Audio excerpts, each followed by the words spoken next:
Hello, good morning. Good morning, everyone.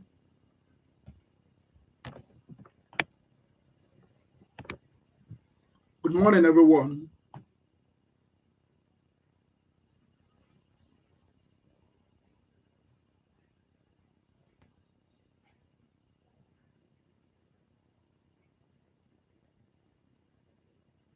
Good morning, everyone.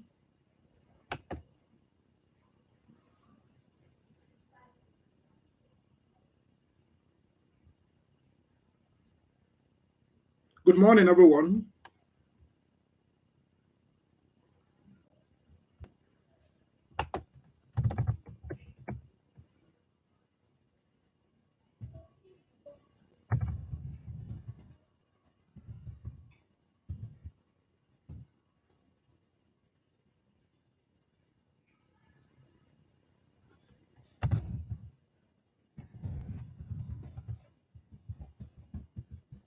Can I have a chat response?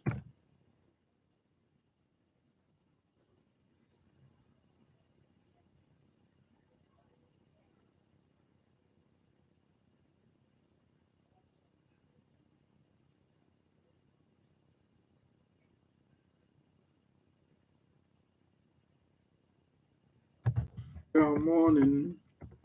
Morning to who is the first person here? What's the name? Is that Lame? Lame. I've got Oluwatosin. Oluwatosin. I've got Victor Anthony. Victor Anthony. And I've got and others. Let me say and others for now until I get the other name. Yes, good morning to all of you. Then Vivian, yeah, Vivian Okamado. Vivian Okamado, sorry. Okamado. Morning. And the rest. Yes, morning. So good morning to every one of you. Thank you for being there. So we're going to go straight to why we are here.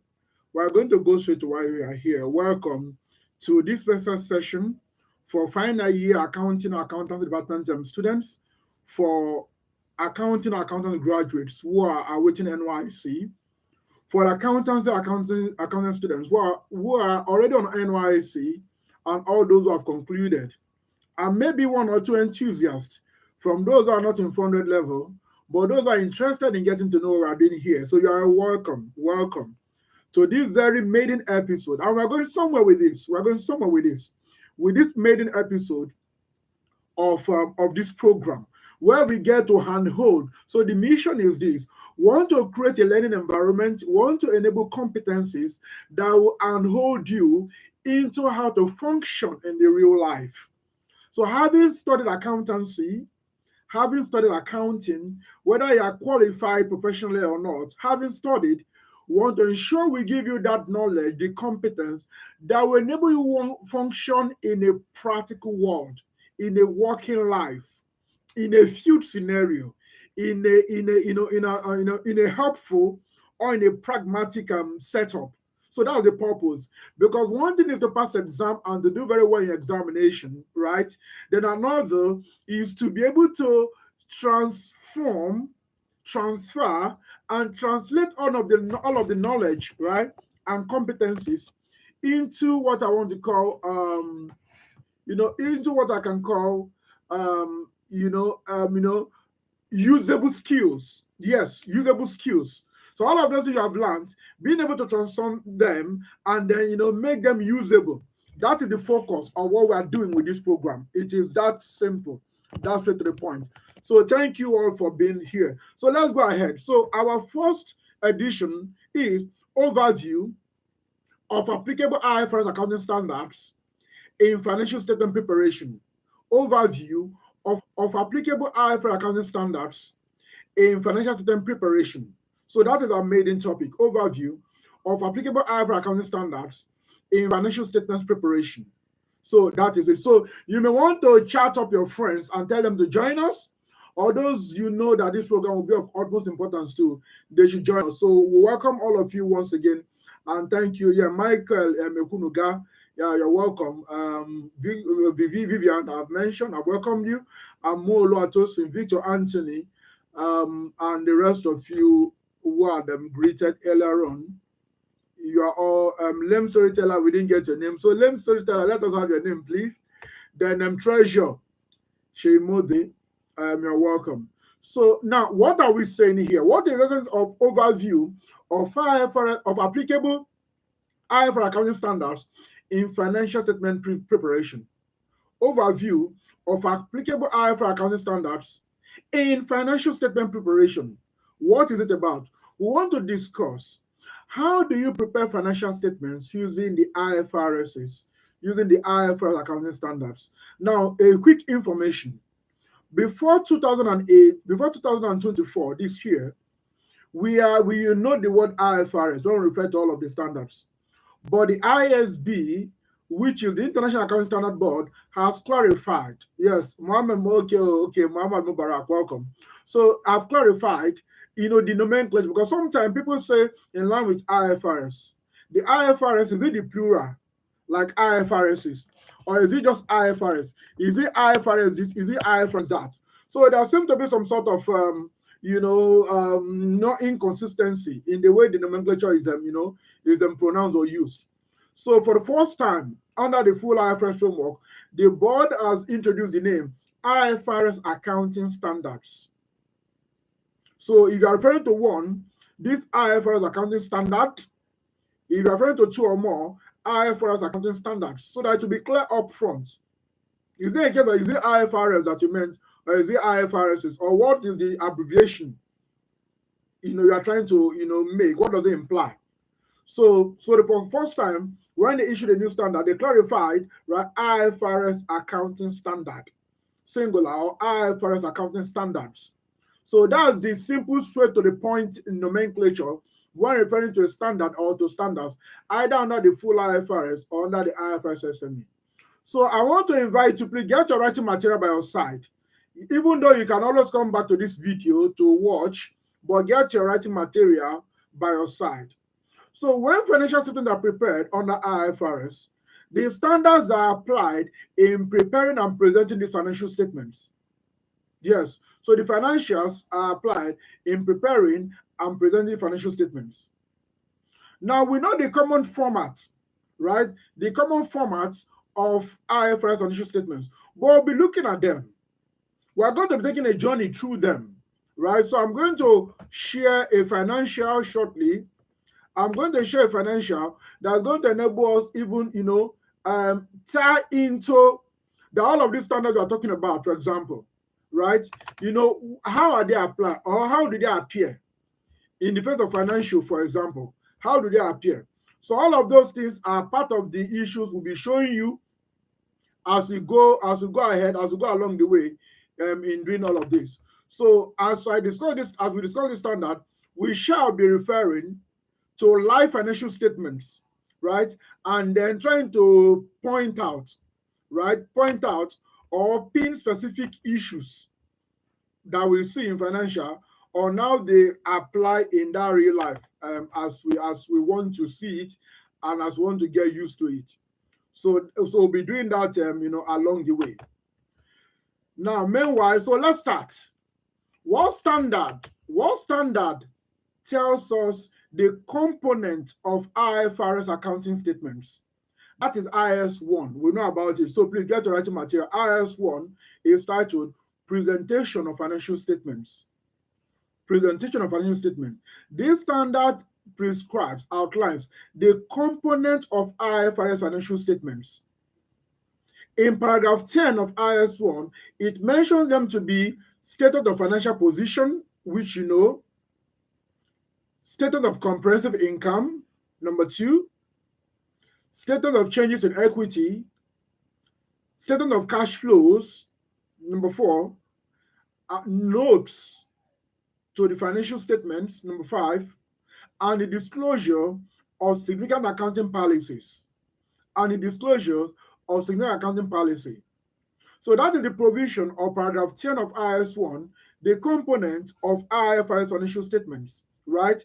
Statement of financial position, statement of comprehensive income, statement of changes in equity, statement of cash flows, the notes, and then the disclosure of significant accounting policies.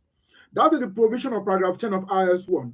So paragraph 4, IS1 titled Presentation of Financial Statements stipulates this component, and that is why you see them. You see them at all time, right? In financial statements. You must see this item we've mentioned in the financial statement, whether it's for a manufacturing company, a service company, a financial institution, a fintech company, a church, a mosque, an NGO. So long as the framework applied is IFRS, these elements I've mentioned, these components rather, must be found in the financial statement. So as you are writing your school exam, or as you are writing your school exam, or as you are doing your professional exam, ICANN and an ACC and the rest, right? So it's not enough to just trying to respond to the question that you are being asked to pass. No, in real life, these are the statements that are prepared and presented. Courtesy, provision of IS1, presentation of financial statements. That's number one. We go to the second standard. So, like I said, if you want to note or write, and please, if you have questions, feel free. Chatting your question, right? As time arrives, as the time warrant, start chatting your question. I'm going to look at the chat box and respond to them accordingly. So we go to the number 2. We have IAS number 2. We've mentioned IAS number 1, which is standard that prescribes the components of financial statements, right? Now we'll go to IAS number 2, which is titled inventories. Inventory, that is IAS number 2. Inventory, IAS number 2 is the standard that prescribes the meaning of inventory. What does inventory mean? Right? What makes up the cost of an inventory? What makes up the cost of an inventory? So IAS2 explains that. IAS2 mentions what are the cost formula used? How do you cost inventory issued out or inventory sold? I'm happy everybody here read accounting, accountancy, or is doing the professional exam. So all those customers, FIFO, LIFO, AFCO, HIFO, all of those abbreviations, first in, first out, last in, first out, average cost approach, simple average, weighted average cost, highest in, first out, and all of those stuff. What does IS2 say? IS2 does not recognize last in, first out. IS2 recognizes first in, first out as a costing formula. It recognizes weighted average cost formula as a costing formula. It recognizes specific casting, right? Meaning when you price an inventory, when you price an inventory for a project, based on the specific cost of that inventory deployed to that project. So specific casting is used for special purpose project or special purpose output or special purpose construction or item. So as you consume inventory towards that, you build the actual cost of that inventory into that item. So that is the way it works, right? So under IS, let's take note. We have the first in, first out. We have the weighted average cost formula. We have the specific costing formula. So all of those highest in, first out, last in, first out, all of those other bases are not recognized under IS2. So what is some of what we are saying? IS2 inventory provides, right, the meaning of inventory, what are the cost components of inventory, all of the direct labor, direct material, direct expenses, right? Then the cost formula used, how inventories are valued at the end of reporting period when you say is the lower of cost and net level value. What does that mean? So IS2 give you the thing you have to consider in reporting the inventory component of a financial statement. So it's not like, let's not have this formula mentality of, okay, this is the format. No.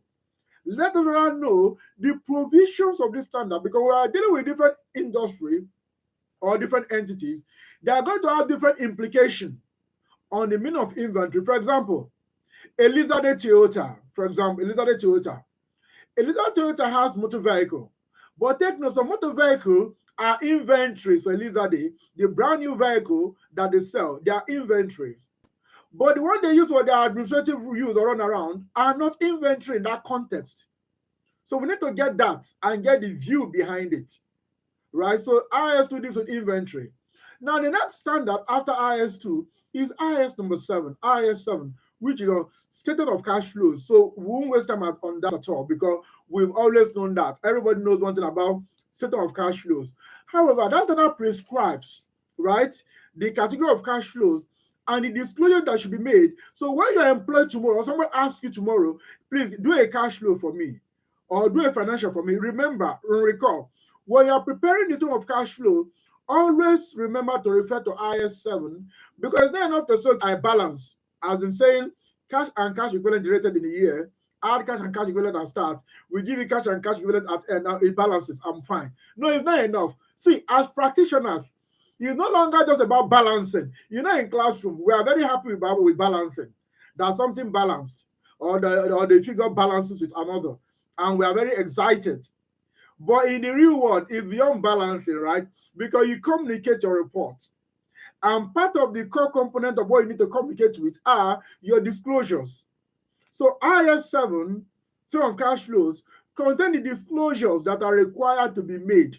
So please, in real life, if someone engages you now to prepare a financial statement, and when you are preparing the statement of cash flows, please remember at all time, right, that you are going to need to look at the disclosure requirement under IS 7. It says, don't just tell us cash and cash equivalent at the end of the year. Tell us what are the components or elements of that thing that make up the cash and cash equivalent. Or can you reconcile the component of the cash and cash equivalent at the end of the year with the cash and cash equivalent that is contained in your statement of financial position. Now, I want to quickly tell us a story that occurred when I was in a final year, right? And we did publish accounts. You know, we did it at year 2 sometime, but at a certain level. Then the final year, we did publish account again. Publish account. Account as published for shareholders and for the public in financial state in national dailies and other public media, right? So we say accounts of publication. That's what we used to call it then. Now, for that account of publication, now something happened. Ali Muhammad Usman, you're welcome. Now something happened. When we went back home, our landlord then, we're living outside the campus, came to us and said he wants to take a loan from a bank. That the bank has asked him to do a financial statement. That is what we can do. We're very happy. We're very happy because we saw an opportunity to demonstrate what we've just been told, what we've just been taught, or what we've just been told in class, how to prepare account of publication. So we're very happy. We told them, let's do it. We're accounting students. We know it. In fact, that's what they taught us this week. We've mastered it and all of that. Mercy Chidebere, you're welcome. So the man came and said, okay, fine. Let's do it. So we're happy. Imagine, you are doing a financial statement for someone. We didn't ask for this his invoice booklets. We didn't ask for his receipt booklets. We didn't ask for his check stub. We didn't ask for his record of inventory in his warehouse or stores. We didn't ask of his recording of expenses. We didn't ask all of those things. You know what we did with the man? We told the man, so sir, can you tell us how much is your turnover? You know, we're following this formula we're taught. Then it was called turnover. Less cost of sales. You now get gross profit. You now add other income. Right? You now say less expenses and all of that. You now get net profit then. So we're interviewing him according to the format we're given. We told him, sir, what do you think was your sales? He told us, we wrote turnover this amount. Now that sales you made, how much do you think is the cost of the goods that were sold? He told us, we wrote it down. We got gross profit. Now, sir, what are the expenses incurred generally? He explained. So we managed to divide the expenses into administrative expenses and selling and distribution expenses. We got a figure. Now we arrive at net profit. Now to do balance sheet, what did he do then? We asked him, what is the value of your motor vehicle? He said it. The building you are using, what do you think he values? The man told us. We wrote it down. Your inventory, what do you think is the value? We were working as if we were financial journalists. We're not accountants.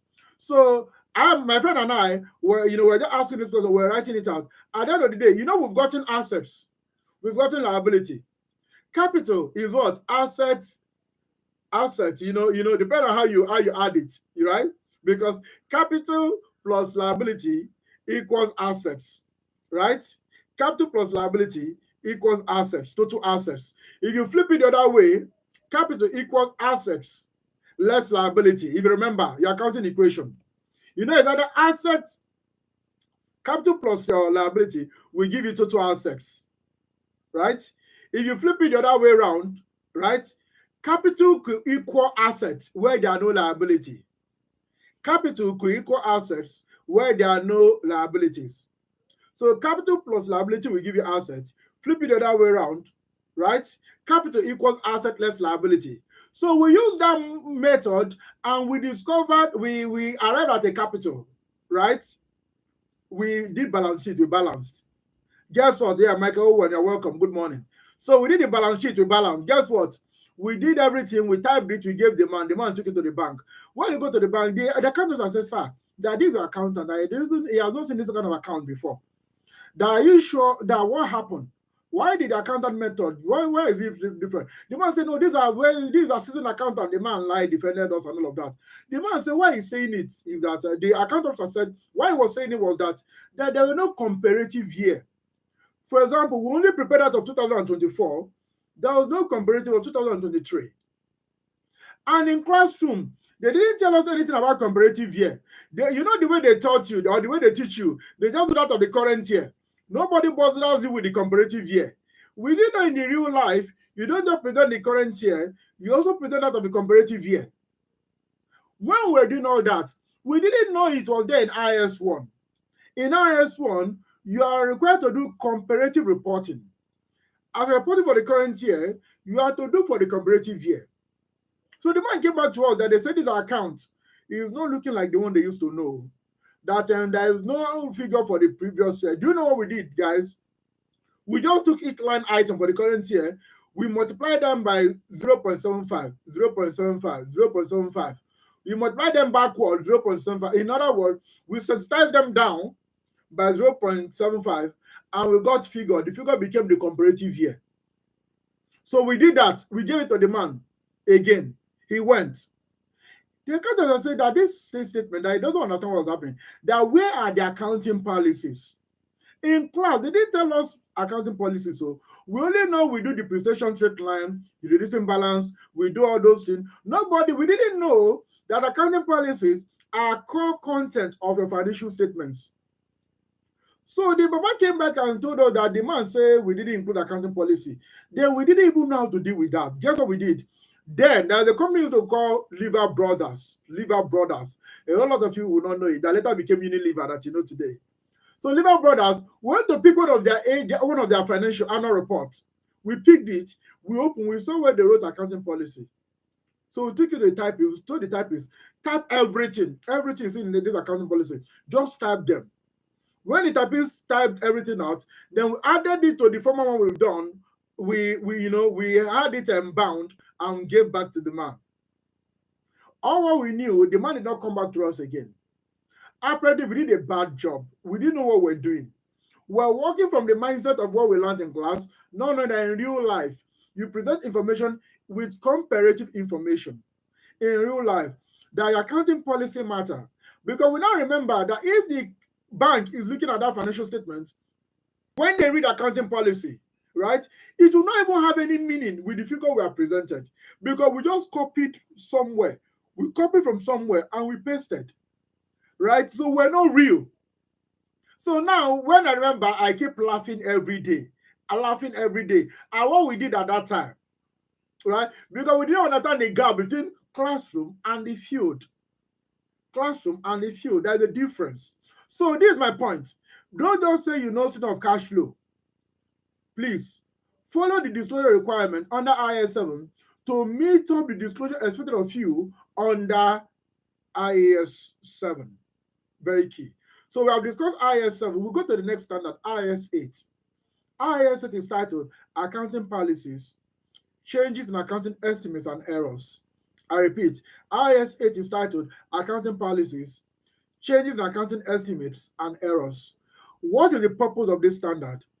The purpose of this standard is to guide you on how you have to select and apply accounting policy.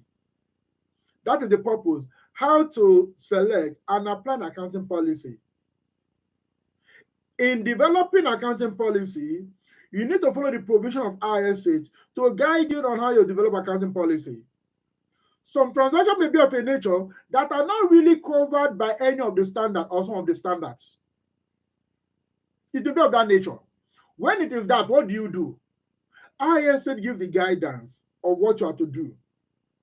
And also, when there is a change in accounting policy, you used to use the cost model before, you are now using the evaluation model. What are you supposed to do? There's what we call retrospective application. When a new standard is issued for 2024, I repeat, when a new standard is issued in 2024, remember that you already done 2018 account before. When you are presenting 2024 account, 2024 is going to have a comparative of 2023. I repeat, if you are presenting a 2024 account, there's going to be a comparative of 2023. So if you are applying a standard for the first time in 2024, right, what happened to the figure you had presented before under 2023? So under IFRS, when you're applying a standard for the first time, you are required to apply it also to the comparative period first into that current period. That is what we call retrospective application. Applying a standard to a previous period as if that new standard had always been in application as at that earlier period. That is the meaning of retrospective application. So all of these are the provisions of IAS 8, accounting policies, changes in accounting estimates and error. Now, in your class, you must have been taught depreciation, straight line method, reducing balance method, some of the years digit method, revaluation method, depletion unit method, mention it, machine hour rate method, production consumption rate method, so many methods, right? Now the question, what happens when a vehicle you have been programmed to write off within 4 years on a straight line method? After 4 years, the vehicle is still usable without needing material maintenance cost. You use it for year 5, year 6, year 7, but you have programmed a straight line method of 4-year straight line write-off of the depreciable amount. But you now see yourself using it year 5, year 6. What do you now do? So that will occur the need to change the accounting estimate. In other words, rather than 4 years, you are going to readjust the amount remaining in year 4 into the future years you think it will go. If you think the vehicle will go for additional 3 years, the current amount in year 4, do not write it off to be the final, because you have estimated, you have reevaluated to know that the vehicle will last another 3 years. Let's give a practical example. A vehicle was bought for 10 million, and it's programmed to be used up within 5 years. So under straight line method, you have to expense 2 million as depreciation for 5 years. You've done that from year 1 to year 4. Then in year 5, recall what will be left in year 5? 2 million. It's 2 million per year. In year 5, it is remaining 2 million that will be written off. Now, you now did an evaluation to come to a conclusion that this vehicle will still be used for another 4 years. Look at another 4 years. But 2 million is remaining at the end of year 5. What do you do under IFRS? That 2 million, you are going to divide it by what? 5 years. I repeat, you plan to use it for 5 years before. When you get to the year 5, the current amount at start was 2 million because you have expensed 8 million, 2 year per year for 4 years, 8 million gone. From the beginning of January 1, from January 1 of the year 5, the current amount was 2 million. Now you now did an evaluation to now discover that this vehicle can go for additional, let's say additional 4 years. Or let's say additional 3 years, year 5, additional 3 years. Now you have year 5 standing by, you have 3 years left. So under IAS 8, the 3 years new estimated lifespan plus the current year will make it 4 years. So that 2 million left, you are going to divide it by 4. When you divide it by 4, you are going to get a reduced amount of annual depreciation, which will be 500,000. In other words, instead of writing off that 2 million in that year 5 as final, because it is now continuing into additional 3 years. That additional 3 years plus the current year, which is the 4th year, so 2 million divided by 4 years will give you what? Will give you 500,000. In other words, you are to charge depreciation for 500,000 in for the remaining years. So that year 5 and the additional 3 years, you charge 500,000 naira each. That is what we call change in accounting estimate. Under IAS 8, change in accounting estimate is not retrospectively applied. No, we say it is what? Prospectively applied, meaning it is applied from the current year into the future year. When there's a revision or change in accounting estimate, e.g., change in lifespan, e.g., change in in write down and impairment, e.g., a revision of allowance for credit losses. All of these things are called change in accounting estimates. They are adjusted for from the year of that change onwards, not backward. That what we call prospective application.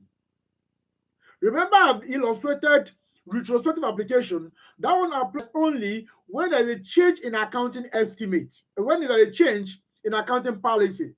When there's a change in accounting policy, we do retrospective application. When there's a change in accounting estimates, we do prospective application.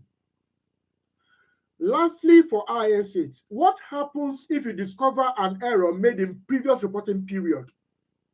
What happens when you discover an error made in previous reporting period?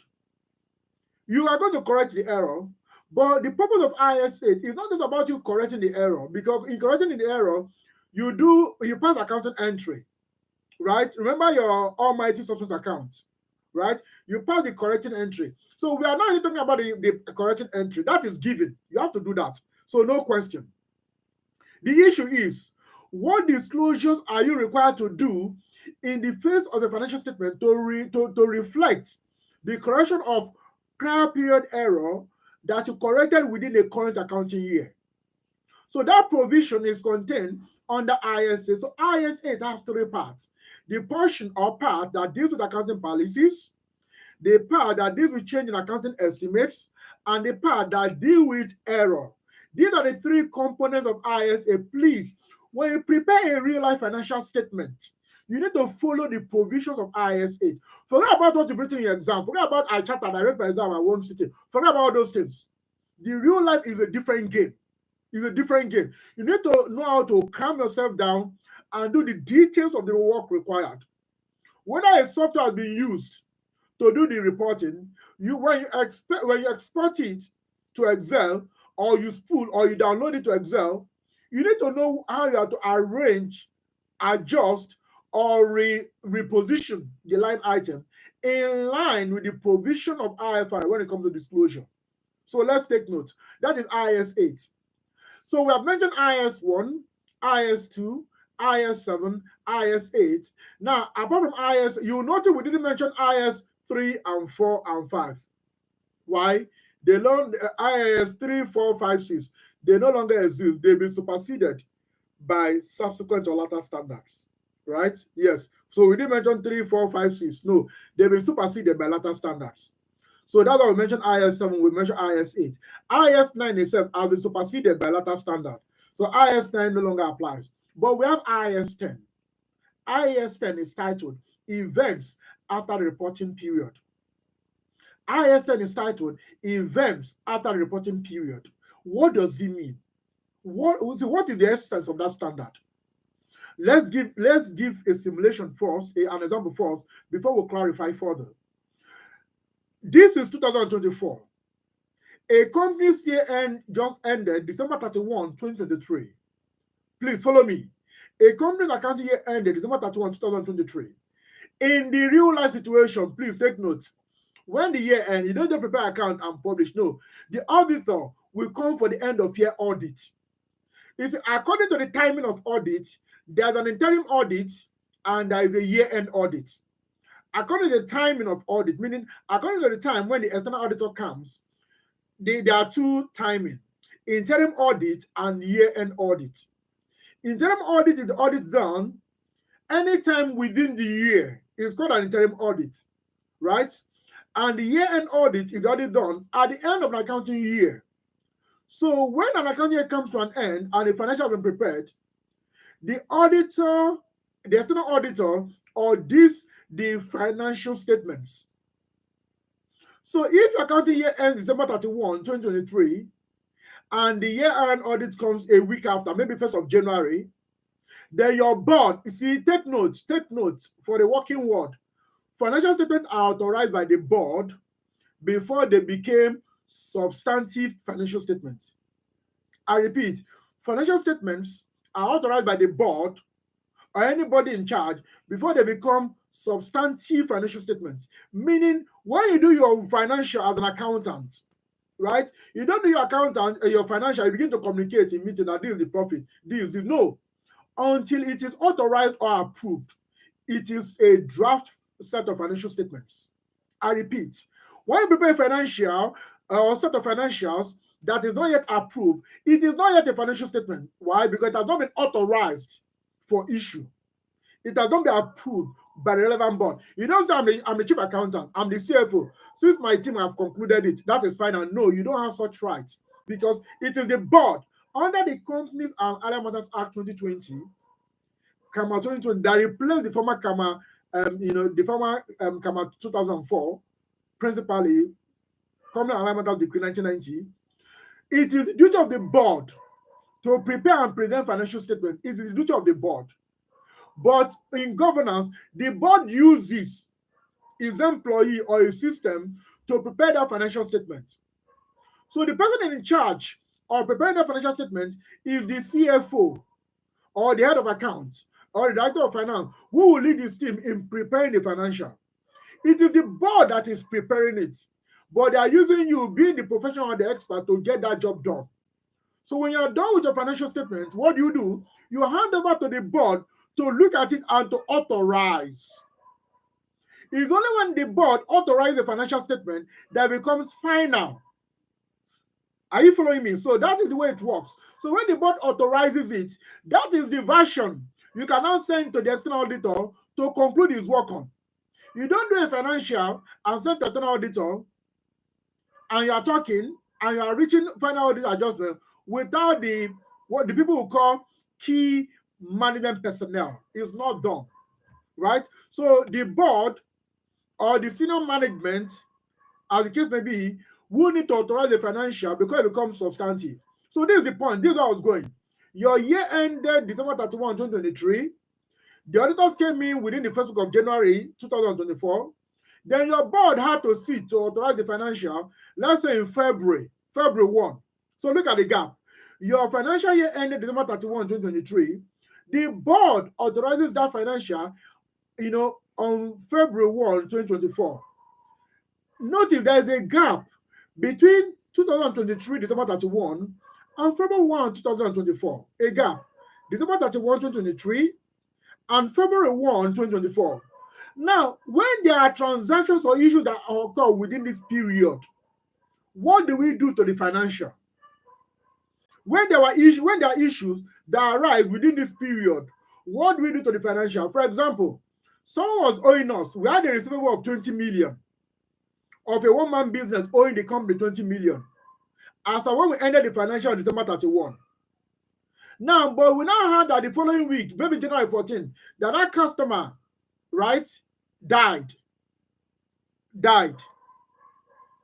The customer died.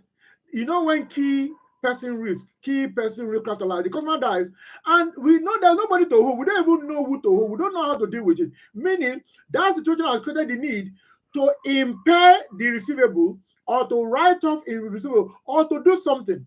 But remember, as of December 31, 2023, that customer was still alive. That customer was owing us. We had it as receivable. That was the year end. But by January 14, we now have this information that customers that were coming back home from December, for example.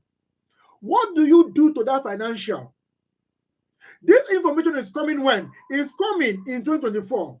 But the customer was already owing you as of December 2023. What do you do? Do you do anything? That is the purpose of IS 10, events after the reporting period. So there are two issues here. There are some events that warrant you to adjust the financial statement.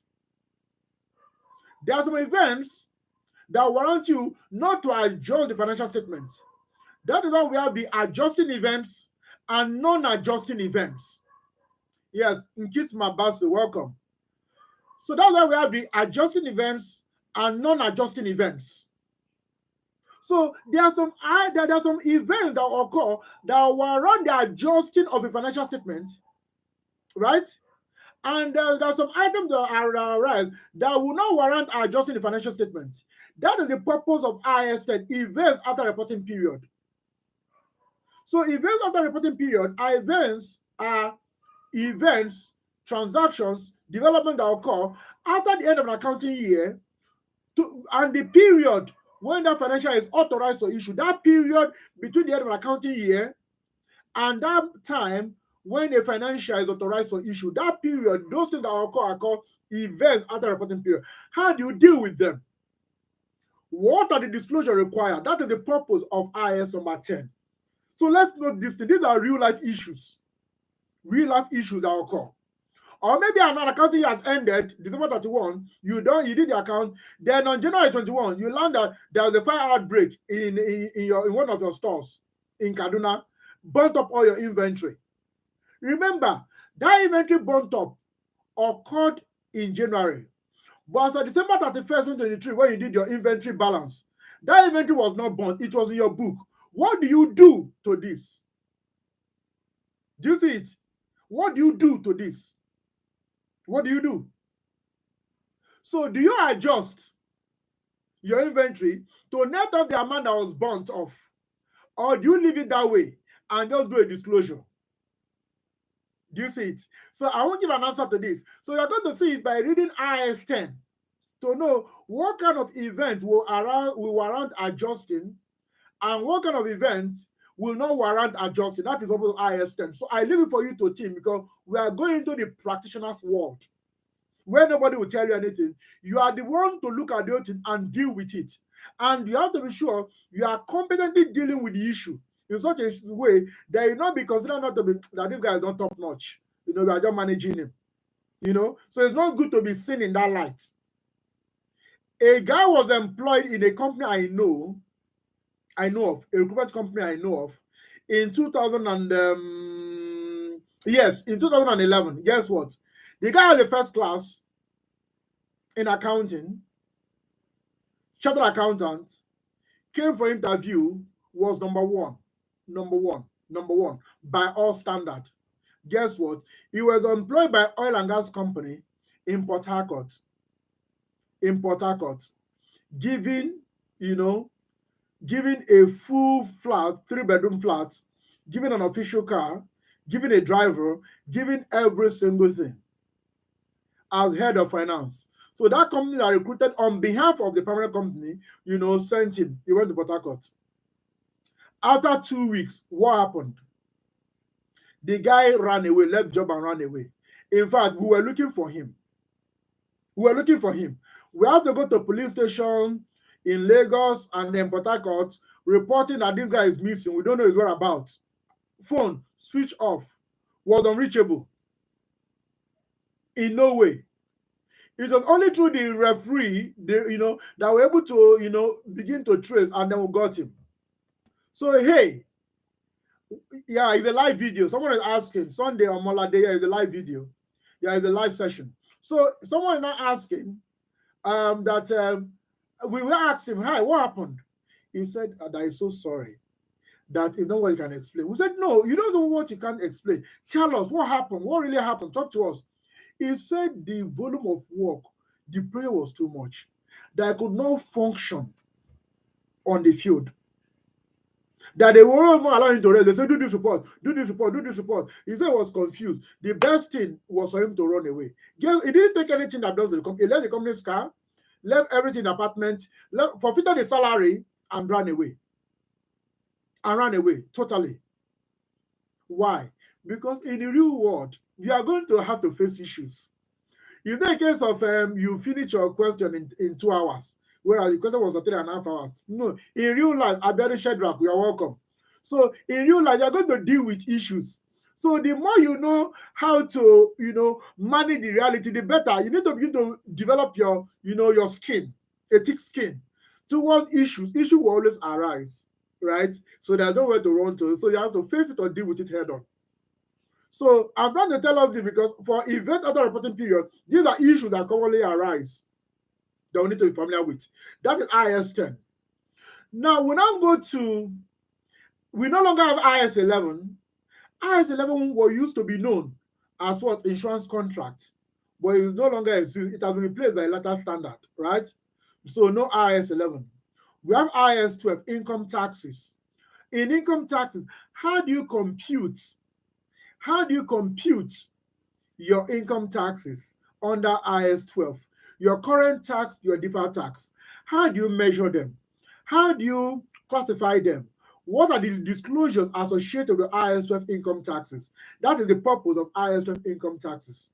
So you must have used your tax law to compute company income tax, tertiary education tax, Nigerian Police Trust Fund levy, NASENI, that is Nigerian Science and Engineering Infrastructure Agency levy. What's the name of that? NITDA, Nigerian Information Technology Development levy. You must have computed all of these things. Fine. How are they presented in the face of the financial statements? In the face and a disclosure in the notes. How? How does deferred tax arise and how do you deal with deferred tax, for example? That is the purpose of IAS 12 income taxes.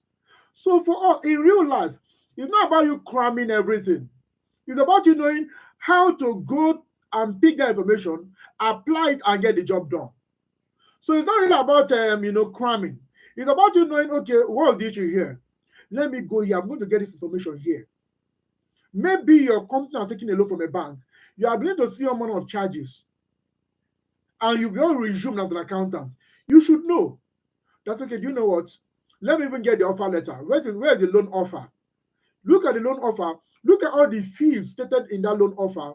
Look at all the conditions and terms governing that loan.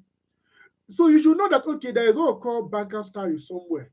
I'm going to take a session another day on new accountants handling banking transactions, how to handle corporate banking transactions. So that's going to be the next topic we'll be dealing with. So that we call banker's tariff. All those charges, how are they calculated? You need to be familiar with this thing because every organization deals with the banks. So this is an everyday issue you are going to see.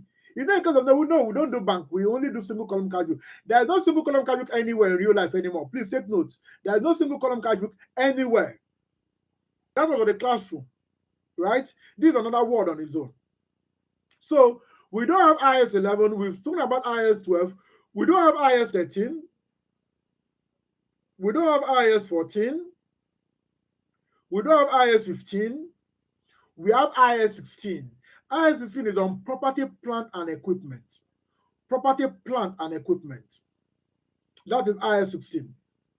Property, plant, and equipment. Remember, it's almost 11. We are going to stop at 1 o'clock.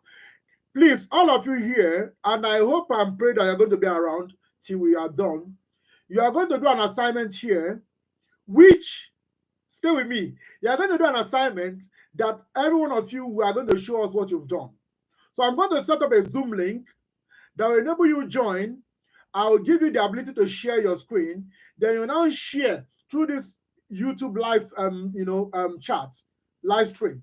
You are going to share your solving. And what you are going to do for me is preparation of a PPE schedule. Preparation of PPE schedule. So get ready. Preparation of PPE schedule. When you do it, you share your screen, and then we'll see what you've done. So I'm going to call on you randomly to do all of that. So under IAS 16, property, plant, and equipment, we are saying, what are PPE? What do they mean? Right? What are the cost element or component of PPE? How is item of PPE measured? Cost model, evaluation model. How is impairment done, for example? When a PPE is part of a cash generating unit and you are doing the impairment, how is it done in that case? When you dispose of an item of property, plant, and equipment, the gains or loss, how do you present it? Very importantly, how do you do disclosures concerning item of property, plant, and equipment? How? How do you do the disclosure of item of property, plant, and equipment? How? What are the conditions under which you must give us a fair value of an item of PPE, even though you claim you measure it at using a cost model? What are the conditions? So many things. So it's not enough to say opening what do you call it, historical cost, let's acknowledge the depreciation. This is the kind amount. No, it's beyond that. In real life, it's beyond that. And remember, that what I call asset register in real life. Asset register is a template or a documentation of all details concerning all categories of assets. Asset register. What does it contain? It's going to contain, number one, of course, the name of the item, motor vehicle. It's going to contain the date of purchase of the motor vehicle, right? It's going to contain the make. Is it a Camry? Is it a Toyota Camry? Is it a Toyota Corolla? Is it a Honda CRV? Honda, HRV? Honda what? So the type of the PP, which is motor vehicle, date of purchase, type, what's the name? Chassis number. Chassis number will be there. Registration number. Of course, the cost. Location. Depreciation type, how it is depreciated. Last maintenance date. They will call asset register. The asset register will be maintained maybe by those in admin, or those in facilities, or those in procurement and management. Do you get? But you are the accountant. You need that asset register for you to get, to get what the social cost is. You need it. Then you may need those in legal, depending who are those in charge of titleship custody, who keep the title document. You don't just say MD, but how much is the car? 20 million. You write 20 million. No. We operate from source document. There was an invoice. There was a receipt for the car purchased. Who is in charge of this title document? Go there, confirm that the cost you have is the same. In fact, confirm from that source document the cost of that motor vehicle. You don't work with word of mouth. Nobody, no way. Even if a building is constructed, please, there was an architect certificate, right? There was a contract award for the construction of the building, or there was a contract award for the modification or restructuring of the building. There's a contract letter, a contract memorandum, where the cost was stated. These are the source documents where you pick these things from. You don't just, see, there's no classroom where they give you cost, acknowledge depreciation. No, that is classroom. You need to know where to get this thing from in the real life. So open up your mind. I've just spoken about asset register, where you have the details concerning all item of PPE.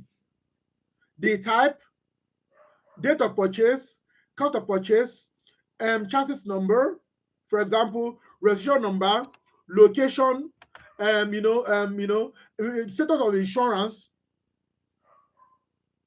status of maintenance. Even though you're not the one that will keep this detail, you are not in admin, you are not in procurement management, you are not in maintenance, you are not in facilities, right? But you need to know who to get these things from. So let me resolve a question. There's a question from Michael Ekunuga is asking, but sir, why were these standards developed in the first place when they already knew that they would be repealed or superseded by other standards? I read it again. Michael is asking, why were these standards developed in the first place when they already knew that they would be repealed or superseded by other standards? Now, you see, accounting and business are 5 and 6. Business goes, accounting follows. As business is going to change, our transactions continue to get modified. The standard will need to change to suit the developments in the business world. The business world or transactions do not follow accounting provisions. Accounting provisions arise as a result of development in the business world. That is why these things keep changing, and they'll keep changing. 2 weeks ago, a new standard was introduced, IFRS 19. In April, IFRS 18 was introduced. I just mentioned IS1 now. By the time I'll get to IFRS 18, I'll explain what will happen to IS1. There is a change. but it's not yet mandatorily applicable. It will be applicable in 2027. That is IFRS 18. So as transactions continue to change, new business model introducing different form of transaction, structure of income and expense, the standard that report this thing will need to change to catch up or keep at pace with them. That is why these developments occur. Not like they just say something that's going to change, they still introduce it. No. Standards are introduced based on the need to capture all of the reporting need of investors on the 5 elements of financial statement, which are assets, liabilities, income, expense, and equity. These are the 5 elements of financial statements. So as business methodology, business innovation change and adjust the way this income, expense, asset or liability or component of equity arrive, the standards are bound to change. That is why the most liquid standard, that standard that is subject to most frequent rate of change is financial instruments. All those standards on financial instruments. Because you keep hearing different transactions coming up, syndication funding, weather derivative, green derivative, regenerative accounting. So different transactions continue to occur. So there is need to amend this standard to reflect all of this reality. That is why standards change. Not like it's intended from day one to just push out a standard and to be having a plan to change it. The fluidity in business and transaction necessitate the changes needed in all of these standards to catch up with those direction of movement in business and transaction. So that's the purpose. So that is that about IAS 16. We no longer have IAS 17. IAS 17 was the former standard on leases, which are replaced by a later standard. We no longer have IAS 18. IAS 18 was the former standard on revenue, which has been replaced. We have IAS 19, titled what? IAS 19, employee benefits. Employee benefits. That is IAS 19. This standard deals with all those costs associated with your personnel. All those costs associated with your personnel. That is the purpose of IAS 19. And IAS 19 categorizes employee benefits into four benefits. Additional one was introduced by another standard, but under IAS 19, there are 4 employee benefits. Number 1, short-term employee benefits. Short-term employee benefits. These are regular monthly salary, daily wages, commissions, allowances, profit sharing, incentives. All of these things come under what? Short-term employee benefits. Under IAS 19, we have post-employment benefits. These are benefits payable after an employee has concluded his employeeship. These are those benefits payable, right, after the employee has ended or has completed his employeeship. Your pension, for example. So under post-employment benefit, we have defined contribution plan and we have defined benefit plan. Defined contribution plan is the one we are all aware of, the popular one, all of us know about, right? Where an employee, or when an employer contributes to his plan and his obligation ends by contributing his portion to that plan. So the obligation of an employer ends by their giving contribution to that plan.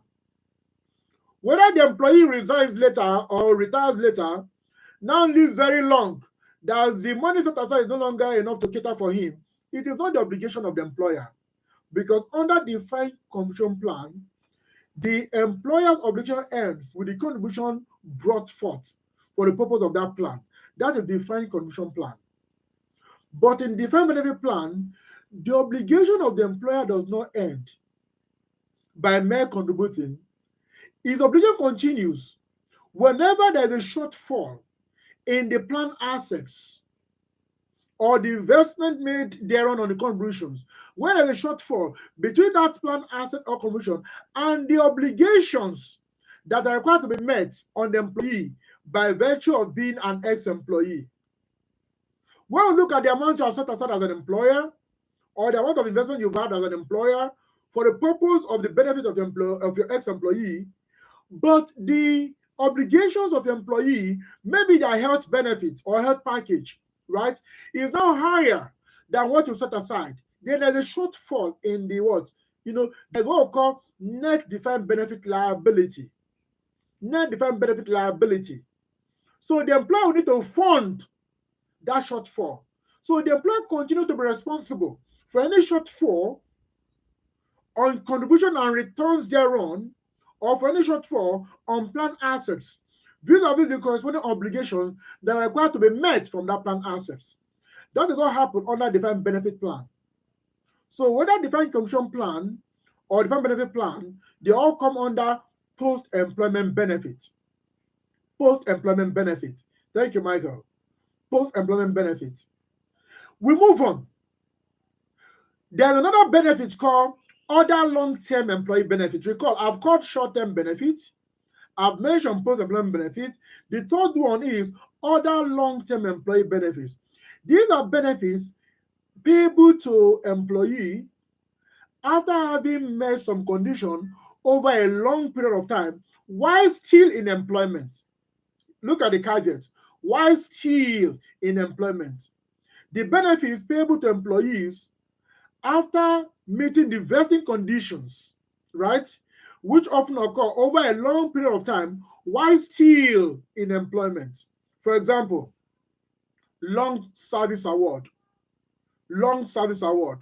When an employer has worked in a place for like 20, 30 years, and a certain payment is paid to people of that time frame who have put in that period of work in that organization, that's an example of other long-term employee benefits. Recall, the employer has not resigned, so it's not post-employment, right?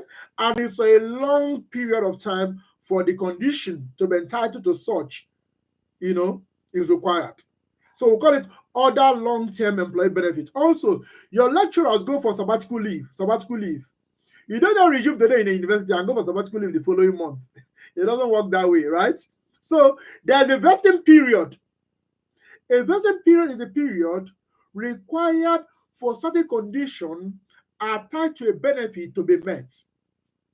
A vesting period is a period required that the conditions associated to meeting a benefit should be met. That will call a vesting period. So after putting on many years of lecturing or research or training and development, we're not okay, from the 10th year, you can go on sabbatical leave. Just go, take 2 years off. Just go and do research, have fun, then come back. Now, payments go alongside because that person will not be in employment, right? And will be enjoying certain benefits. In fact, there may be some lump sum payment due to him to proceed on that sabbatical, apart from the regular payments, right? Leave entitlement that go, entitlements that go with it. So they come under other long-term employee benefits. That's number 3. Number 4, termination benefits. Termination benefits. So these are benefits paid when an employee is disengaged, right? When an employee is disengaged, or the employee decides to accept this payment in exchange for continued employment in that organization. That is termination benefits, right? How are these 4 categories of benefits? How are they reported? That is IAS 19. IAS 19 gives you an idea how are they measured in the first place and how are they reported. That is IAS 19. We have IAS 20. If you work in a certain sector in Nigeria, you will be entitled to some government grants, e.g., if in agriculture, for example, if in some kind of industry, government may give you grants for being in that industry. Or government may say, if you employ up to 10,000 people, we are going to give you this amount of incentives. All of those things are the things we deal with under IAS 20. IAS 20 is titled Accounting for Government Grants and Disclosure of Government Assistance. Accounting for government grants and disclosure of government assistance. That is IAS 20. So when the government gives you 20 million to organization for employing the youth in an area, how is that 20 million are treated? So under IAS 20, we have 2 classes of grants. Grants related to assets and grants related to income. Grants related to assets are those grants that occur in form of government giving you an equipment or any item of property, plant, and equipment, or government giving you money to support your having acquired those kind of items of property, plant, and equipment. Those are grants related to assets. We have grants related to income, where government said, for meeting this condition, right? We are giving you 20 million just to support what you are doing. Just 20 million. They are not bringing it because they are trying to buy an item of PPE for you or trying to offset your investment in an item of PPE or intangible assets. They are giving you as a grant. So we call it grant related to income. The question is whether the grant is related to non-current assets or the grant is related to income. How do you treat it? Do you just recognize everything as revenue? Or do you recognize everything as other income? Or do you recognize a portion only as revenue? Or no, you have to recognize only a portion as other income. How? IAS 20 is the standard you go to know what you have to do in the context of that grant, in the context of the condition you are required to meet, or where you are recognized the grant before, and in the process you failed in fulfilling subsequent condition. And government may say, do you know what? Hey, return the money to us. You failed to meet the condition. What do you do? How do you deal with it in reporting? And how do you do the related disclosure? That is the purpose of IAS 20. So let's remember, if you're tomorrow employed or you work with an agricultural agency, an agricultural company, or you're coming into power generation, or you're coming into gas flaring mitigation, or any company, maybe in fintech, trying to help government to achieve other things, for which there are benefits from government, whether they are local government, state government, or federal government, all of them are government grants. Or even whether they may be from IMF, they may be from World Bank, they may be from FAO, Food and Agriculture Organization, for example. They may be for UNICEF. Hey, what your NGO is doing, fantastic. They are doing for the children, for orphanages, for the teenagers. You may be for UNIDO. You may be from, don't mention it. All of these will come under government grants. How are they treated? So you need to apply IAS 20 with this accounting for government grant and disclosure of government assistance. So let's be armed with that. Let's know that. We go to the next one, IAS number 21. IAS number 21 is titled The Effects of Changes in Foreign Exchange Rates. The effects of changes in foreign exchange rates. All of us, a lot of us, I think we have become more familiar with this now in Nigeria, right? We have become more familiar with it in Nigeria. Let's say you want to subscribe, you want to fund your dollar card so that I can subscribe to your Zoom. Maybe you do a training or you run a YouTube channel or something. You need to fund your dollar card to subscribe to Zoom or to subscribe to Microsoft Teams or Cisco WebEx, for example. Now, last month when you bought, dollar was, let me say, 1,000 naira to a dollar. Later on, it became 1,005 to a naira. What happened for these changes in foreign exchange rates in the context of your own functional currency? Under IAS 21, 3 types of currencies are identified. Let's take note.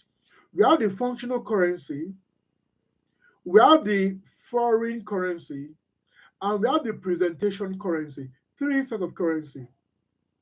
Functional currency is the currency of transaction in a jurisdiction. Functional currency is the currency of transaction in a reporting jurisdiction. In Nigeria, our functional currency is the Nigerian naira. So it is illegal for any currency other than Nigerian naira to be used to transact businesses in Nigeria.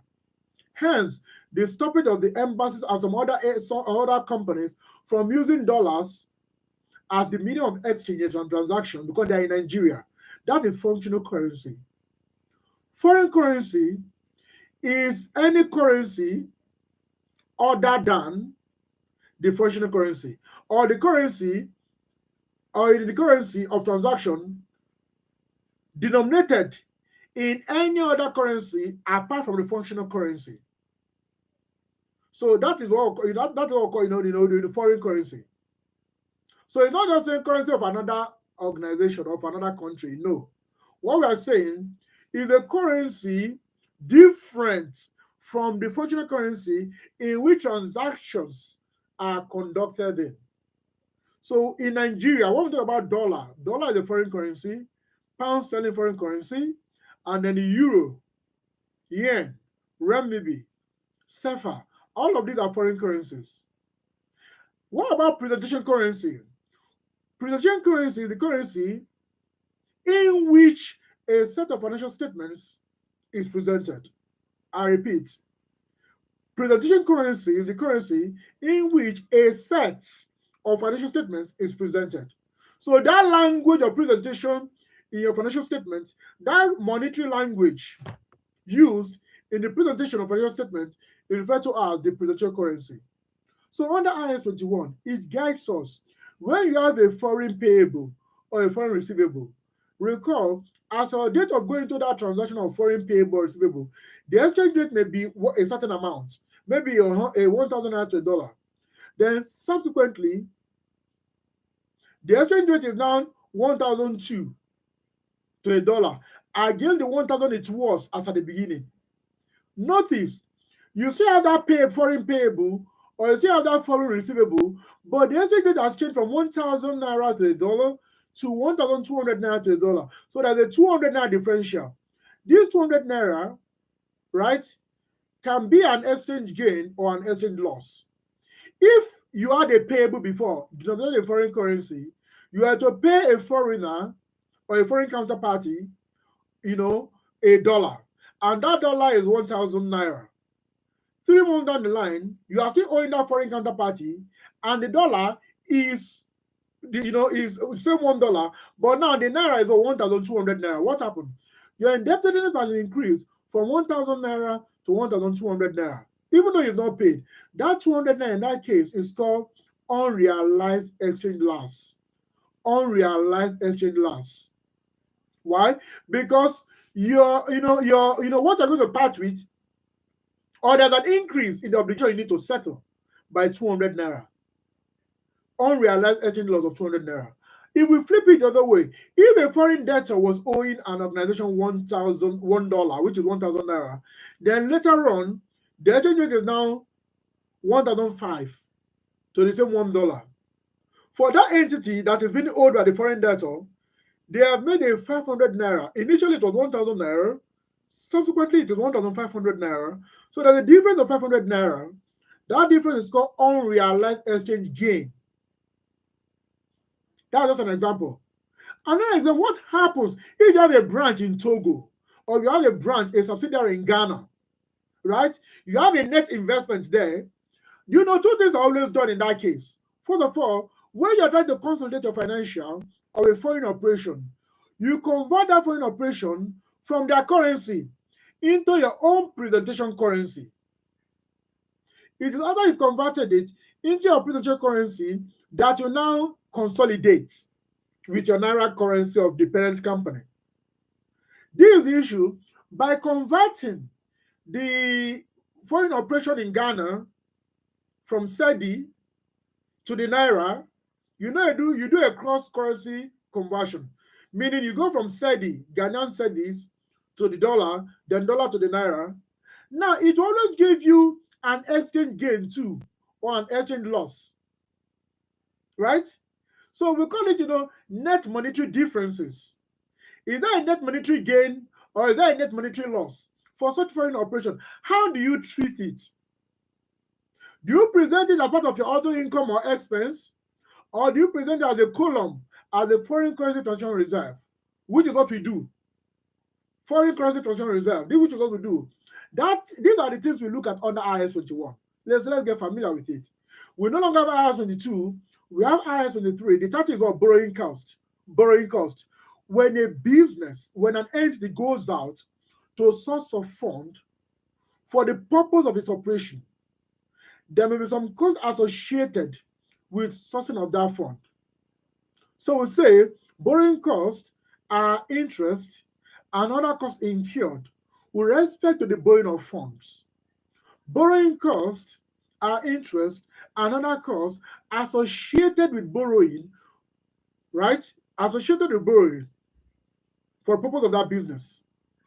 All those costs associated with borrowing, right, are called borrowing costs. When you take a loan, you are charged some fees upfront fee, processing fee, management fee, and the likes in that form. How are those costs to be treated? In other words, when are they to be expensed and when are they to be capitalized? That is the question under IAS 23, borrowing costs. So this is the summary. Under IAS 23, there are assets we call qualifying assets, not all assets. So you need to look at IAS 23. When that asset, right, takes, necessarily takes a substantial period of time for it to be constructed or made ready for its intended use or for sale, we call it a qualifying asset. That asset, a qualifying asset, is an asset that necessarily takes a substantial period of time to be ready for use or for its intended sale. That will call a qualifying asset. In other words, when you borrow to build a factory, you can't build a factory overnight. It takes a substantial period of time. So a factory is a qualifying asset. When you borrow for a foreign manufacturer to fabricate a plant for you, and that plant will now need to be shipped down to Nigeria, that plant is a qualifying asset. When you take a loan to build an estate or to build a building, this happens over a substantial period of time. So that building or investment property will qualify as a qualifying asset.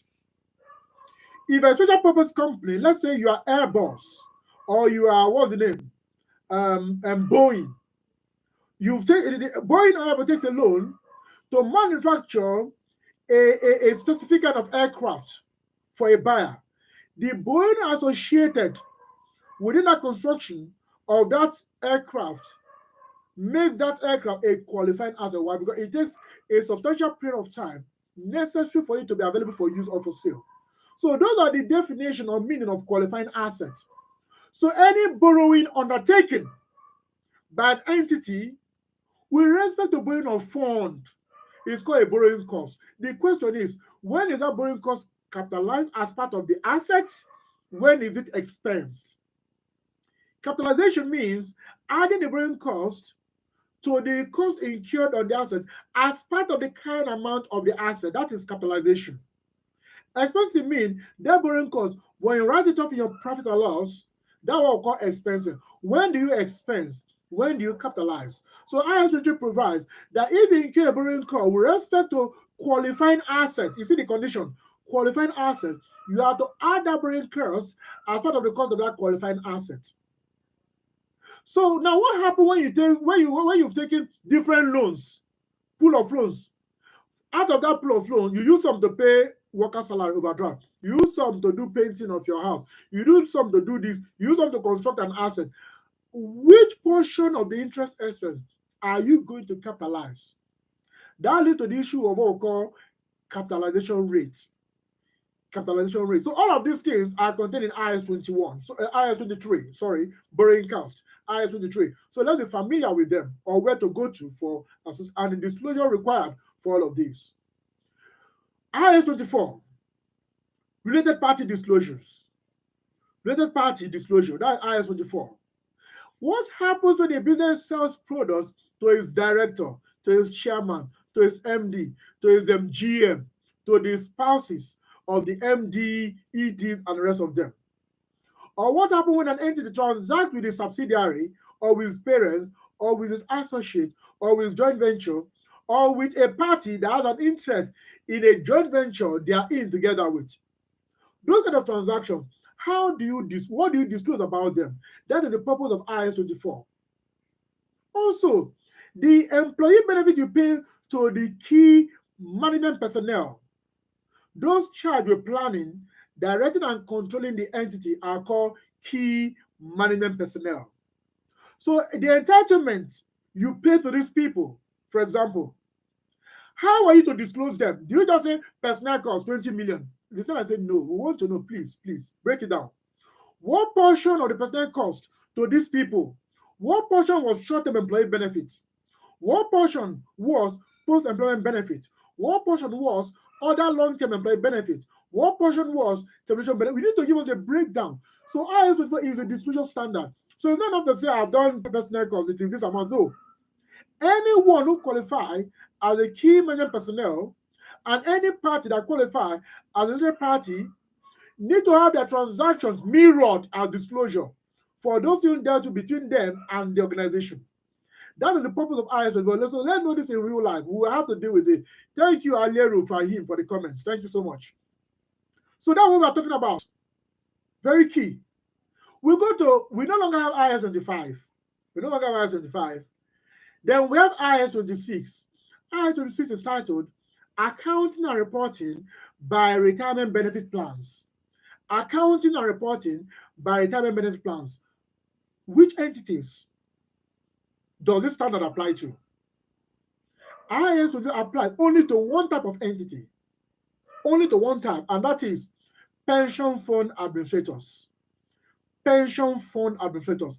It does not apply to any other organization or entity except pension fund administrator PFAs. So if you work in Stanbic IBTC pension, you know you have to apply IS-26. If you work in Crusader Pensions PFA, you know. If you work with Legacy Pension PFA, don't mention them.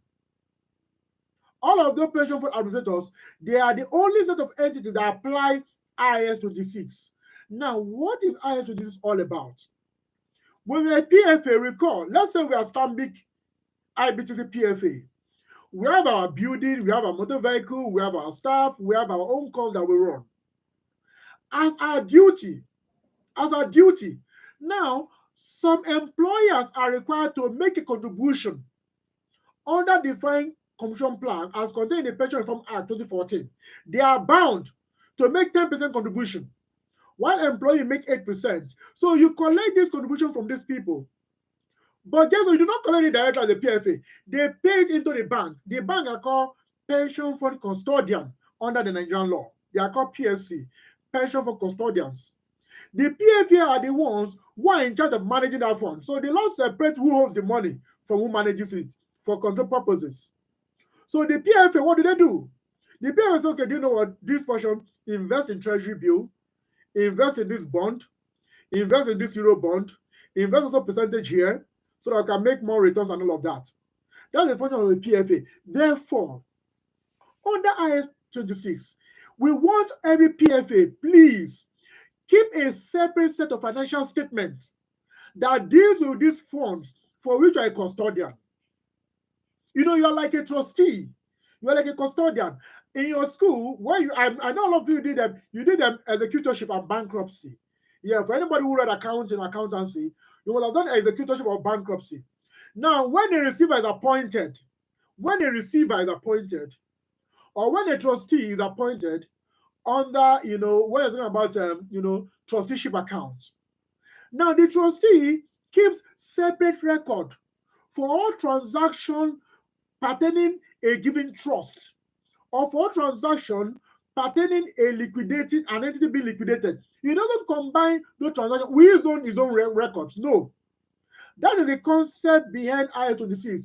If you're a PFA, keep all the set of financial dealing concerning all collections made to you, keep it separate from your own affair as an entity.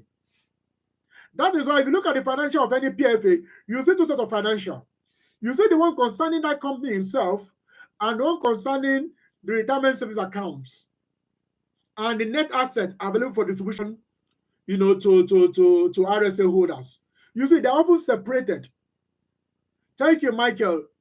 Thank you. So that's the difference. So only PFAs apply what? IS-26. And IS-26 is about them keeping an independent entity kind of accounting system for the pension fund collections and investments and return thereon, and how all net surpluses or losses or gain are determined under that PFA, under that plan, separate from the affairs of the organization. So only PFA apply IS-26. So in case you work in a PFA tomorrow, understand these two sets of accounts that need to be kept. In Nigeria, we have closed PFA, we have general PFA. Closed PFA are those PFA owned by companies that decided to set them up, e.g., Chevron PFA, for example. Right? They have their own PFA. They don't want to hand over to any other person or organization. No, they set up their own. So they are called closed PFA, only for their staff. But they set up as an independent entity, right? So all of these Stanbic, IBTC, Crusader, these are other general PFAs, right? So that is all about that. So we go to IAS 27. IAS 27 is titled Separate Financial Statements. I'm sure they don't teach this in school, but let me explain. Separate financial statements. Recall that what we call consolidated financial statements. Consolidated financial statement is a set of statement that combines the asset, liability, income, expense of a parent and the subsidiaries as those of a singular entity. That is the meaning of a consolidated financial statement. That's a financial that combines asset, liability, income, expense of a parent and a subsidiary as if they are of one entity. Therefore, recall, whenever you're presenting a consolidated financial statement, there's a column we call the group, column for the group. They go and check most time. You see another line, another column. They write the company or the parent. Go and check. You see the column for the group. You see the next column there for the parent. The title is the parent or the company. What does it mean? The column for the group contains all the asset, liability, income, expense, and appropriate portion of equity and non-controlling interest for the parent and all the subsidiaries put together. They appear on that group. Now, the column for the company or the subsidiary. Okay, somebody said he can't see the screen, but the screen is on. Aliru Farim, the screen is still on. You should be able to see it. Now, if you look at the one where they write the company or the parent, it contains only that of the parent, transactions of only the parent. The question is, when you're presenting a consolidated financial statements, there is the group, there is the parent. How do you present the investment of the parent in the book of the parent? I repeat, how do you present the investment of the parent in the book of the parent? Under consolidation, investment does not appear. That is why we consolidate. We take all the assets of the subsidiary, we add it to that of the parent, take liability of the subsidiary, add it to the liability of the parent. Then for the equity, we adjust the one that goes to the parent and the other one we call the non-controlling interest. That's how we do the apportionment. So in a consolidated financial, you won't say anything like investment in subsidiary. It does not apply because that is the essence of consolidation. But in the book of the parent as a standalone, not the group now, as a standalone, you still see investment. The question is, the investment, how is investment in a subsidiary valued? Is it valued at cost? Is it valued at fair value in line with IFRS 9? Is it valued using the equity method accounting? That is the provision of IAS 27. It says you have three options of measuring your investment in subsidiary. One inside your own separate financial statement, not in the consolidated one, not in the group, inside their own separate financial statement. So you can present your investment in a subsidiary either at cost, at fair value in line with IFRS 9, or using the equity method accounting. That is the purpose of IAS 27. So we'll go to IAS 28 quickly. IAS 28 is titled Investments in Joint Venture, in Associates and Joint Ventures. Investments in Associates and Joint Ventures. That is IAS 28. So this now refers to the point. Whenever an entity is an associate, the investment in the associate by the investor, we have the investor and investee. The investee is the associate. From the perspective of the entity that has invested, right? The investment in that associate is measured using the equity method accounting. Using equity method account. And recall, an associate is an entity, right, whose financial and operating policy are influenced by the investor. Do you get? So an associate is an entity whose financial or operating policy are influenced by the investor. That is the condition. So, and competitively, we say when an investor has about 20% or more in an entity, that entity is referred to as an associate of the investor. So how does the entity investing in that associate, how does it measure its investment in that associate? We say they do it using equity method of accounting. So what is equity method of accounting? Equity method of accounting is when you measure your investments at historical cost plus your share of post-investment profit or loss in that entity. Measure investment and the cost of investment, number one, the cost, plus your own share, percentage shareholding share of the post-investment profit or loss. You've invested in a company for 10 million. You bought 20% share or more for 10 million, right? So 10 million is the cost. After 1 year, they made a profit of 100 million. And let's say you have a shareholding of 20%. Whether they pay dividend or not, we don't use dividend payments to deal with equity method of accounting. No. We say how much is the profit for that year one? Profit is what? 100 million. What is my shareholding? 20%. 20% of 100 million will give me 20 million. So 20 million is my post-investment share of the profit made by that company. So when I take that 20 million and add to my 10 million, the cost of the investment ab initio, right? The amount I used in buying my share ab initio, that value is called equity method accounting. Yes, Master Chide very high. That method is called equity method accounting, where the initial cost or cost plus the post-investment share of an entity's profit or loss, that's what we call equity method of accounting. So that is IAS 28. So for an entity that has an associate, that is how it values the investment in its associate in its own financial statement. We go to IAS 29. What happens if there's a subsidiary in Zimbabwe or in Venezuela or in Bolivia? And this country are suffering some of the highest inflation rates in the world in recent times. Venezuela, Zimbabwe, and certain other South American countries. When you have a subsidiary there, meaning that the figure in that subsidiary is that figure of a hyperinflationary economy. How do you value the figure? How do you maintain that the figure is meaningful? Now, let me give a context. When we talk about IAS 29, the title of IAS 29 is Financial Reporting in Hyperinflationary Economies. Financial reporting in hyperinflationary economies. Now, this is the issue with IAS 29.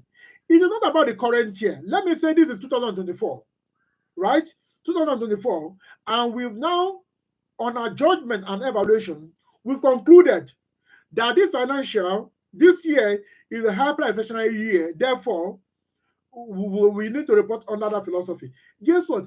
For 2024, all the sales figure expense, they already reflect figures that are hyperinflationary. So there's no issue with the current year. The issue is with the comparative year. You know, we do comparative year reporting. As of 2023, there was no inflation.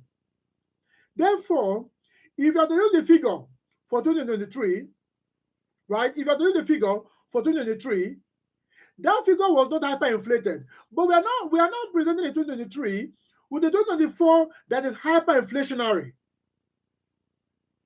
So what do we do? Meaning that we're going to have a financial that is hyperinflation for 2024 sidelined by a figure that was not affected by inflation. So it's not comparable. Therefore, we need to rebase. We call it rebasing. We need to rebase the comparative year in terms of the measurement basis for the current year that has suffered inflation. So when you do what we call in academic, we call it price level accounting. Price level accounting or accounting for inflation. When we want to adjust for the comparative year, we try to look at we take a measurement base in 2024, right, as the basis for evaluating the comparative year in 2023. That is what we do under IAS 29. We try to rebase. We use the price index. If revenue for 2023 was 10 million, right? We'll rebase it. We'll say, okay, what is the base? What is the rate of change? The rate of change is maybe 3% plus 3%. So we use a price index to do the multiplication to get the restated revenue, which are going to present in 2023 comparative year. Recall, there was no inflation in 2023. We only did the rebasing to make it comparable with 2024, which is the year of inflation. That is the concept of someone. Can you just log in again? Let me ask, for those who are on this call, can you chat? Somebody say you cannot view again. Mercy says she cannot view. Can others still view what we are doing?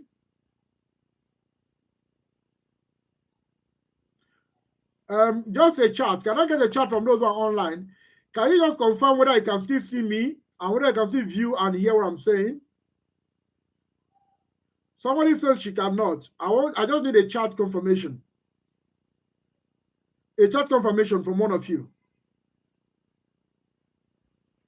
Okay, thank you, Abedi Shadrach. Okay. Aliero Freeman said can view now. Okay, Victor Anthony, thank you. So that is IS 29. Yes, thank you, Mubarak. Now we now go to, do we have IS 30? We no longer have IS 30. We no longer have IS 31. We have IS 32. The name of IS 32 is Financial Instruments Presentation. Financial Instruments Presentation. That is it. Financial Instrument Presentation. Now, this is the issue with IS 32. You know, under our Nigerian law, do you remember that under our Nigerian law, preference share is part of our shareholders' fund under CAMA. Preference share is part of our shareholders' fund. But under IFRS, it is not automatically so. The question is, if a preference share is a redeemable preference share, thank you, Obadia, thank you. If a preference share is a redeemable preference share, under IFRS, we say that redeemability, meaning an entity is not bound to pay back or pay up that preference share at a given date. That redeemability creates an obligation.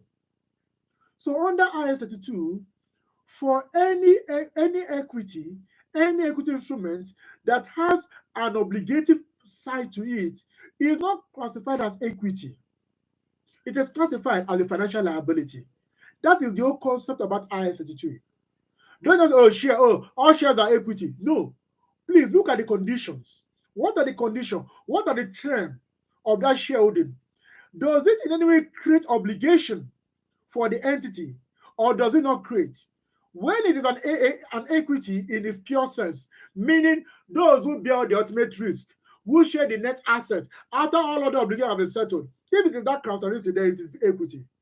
But if it creates any sense of obligation of payment, whether current or non-current, any sort of obligation, then that kind of equity instrument is not to be classified as equity, but rather to be classified as a financial liability. That is the concept under IS 32 on presentation of financial instrument. Which one do you present as equity? Which one do you present as financial liability? So it depends on the evaluation of the context of that equity.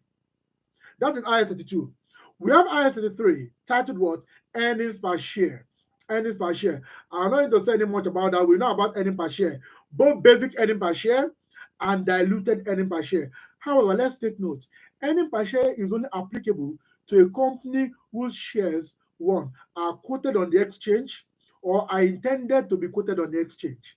So when the financial of an entity is not quoted on the exchange, and neither, when the shares of an entity is not quoted on the exchange, and neither are they intended to be quoted, then the calculation of EPS is not necessary. See, take note. IS 33 earnings per share is purely for entity whose shares are quoted or are intended to be quoted. So let's just know that. So now don't just join people just calculating what is not needed in the real life, right? But do you know why some unquoted companies do calculating? They don't want to have that feeling.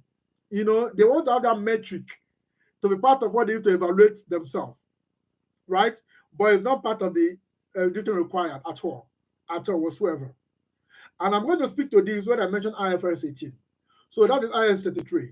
We have IS 34, Interim Financial Reporting. What happens when you're preparing a 3-month financial or a 6-month financial? You do 3 months of quarter 1, and not 3 months of quarter 2, and not 3 months of quarter 3. What are the natures of the items you have to present under IFRS? Let me give us an example. When you are presenting a Q2 report for a January December year cycle, you are doing a Q2 report, Q2. Q2 will cover from April 1 to June 30. That is Q2.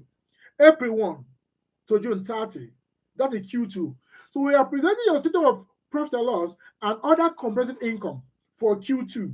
You are covering a period of April 1 to June 30.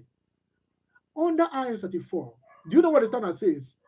Even though you are presenting for Q2, one, also present from year to date for that cycle, for that year to date. Meaning, as you're presenting statement of profit or loss from April 1 to June 30 on one side, you also have to present that from January to June 30, the half year to date by the side. In addition, also present April 1 to June 30 for the previous year, 2024. And also present from January to June 30 for 2023. Let me quickly replay it. Q1, April 1 to June 30, 2024. Also present January 1 to June 30, 2024. Move on. Also present April 1 to June 30, 2023. And also January 1 to January 30, 2023. That is an example of the requirement under IAS 34, Interim Financial Reporting. How and what are the natures of the cycle of presentation you have to make when you are doing interim reporting? And not just that. Some income, some expense are proportional, meaning they occur equally on a monthly basis. E.g., if you pay an annual rent, divide by 12, you get a monthly rent. But some expenses are not proportional in nature. Some are seasonal, right? Some are cyclical. How do you deal with this? E.g., taxation, income tax. Income tax, right, is an annual item we present. So how do you present it on a monthly basis? How? Impairment, for example. Some depreciation, for example. If you're doing straight line, some item may be used more during some months and less in other months. How do you deal with all of these things? That is what IAS 34 will help you to deal with. How to deal with some line items that are not proportional in nature or that are periodic in their nature. Apart from the number of items that to present and the nature. So those income and expense that are not uniform in their way of occurring, how do you deal with them? That is IAS 34. We no longer have IAS 35. We no longer have IAS 35. That was the old standard on non-current asset disposal. But we have IAS 36 titled Impairment of Assets. All what we've done all the while, we say historical cost, less accumulated depreciation. But it was because of IAS 36 that we now introduce impairment. The difference between the current amount of an item and the recoverable amount. You have done depreciation. You say cost, less accumulated depreciation, you get carrying amount. We are now asking a question.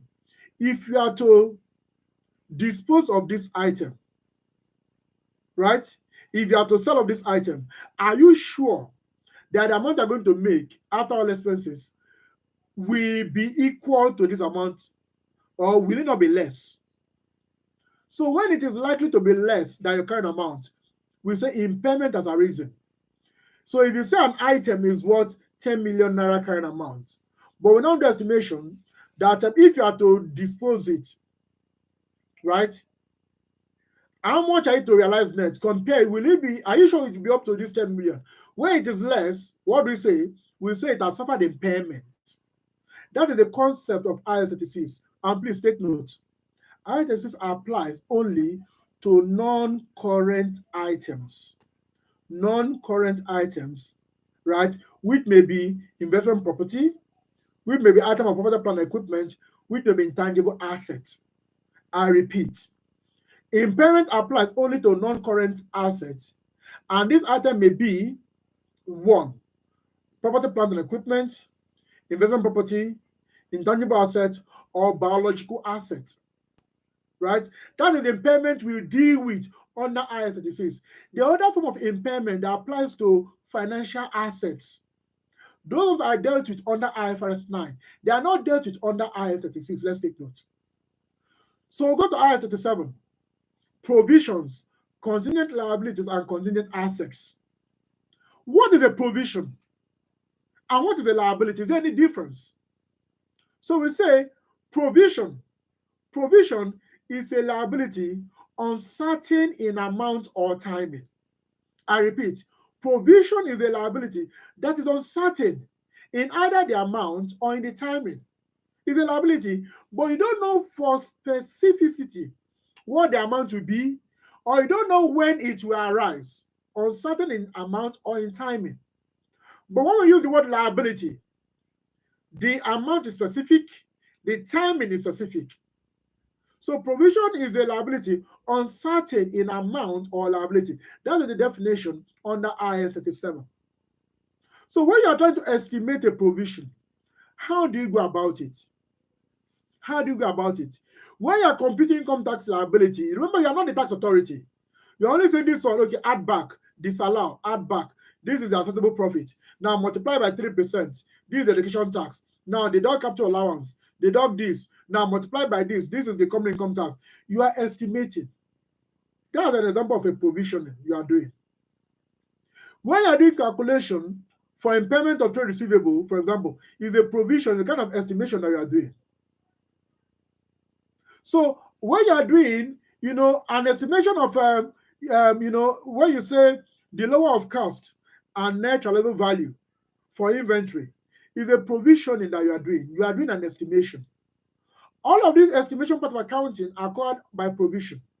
So the question is, when you have estimated 2 million naira in year one, in year two, you don't discover that no, that thing really did not happen. No, it's actually 1.2 million or not 2 million. What happens to the 800,000 difference and how do you deal with it? That's what we deal with under provisioning. When you're estimating to sack some staff, you now make a provision that this is their payoff. It then occurs that you incurred more when you're actually settling them. How do you deal with it? When the lifespan of a motor vehicle, you said it has a 6-year lifespan.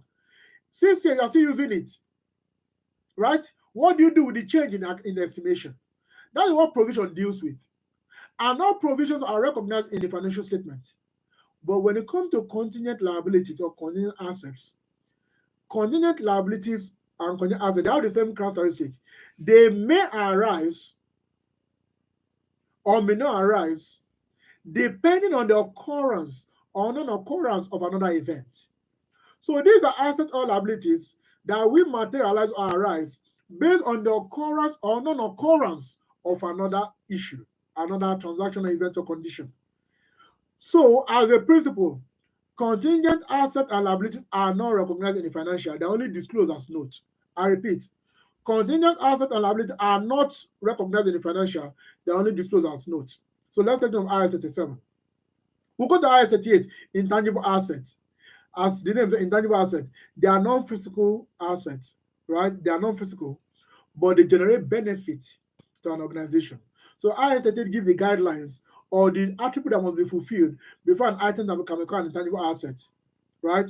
We say they are identifiable, we say they are within the control of an organization, and they can generate economic benefit. These three conditions: identifiability, control, and the possibility of generating possible future income or benefits. On your own, can you say this idea is intangible asset?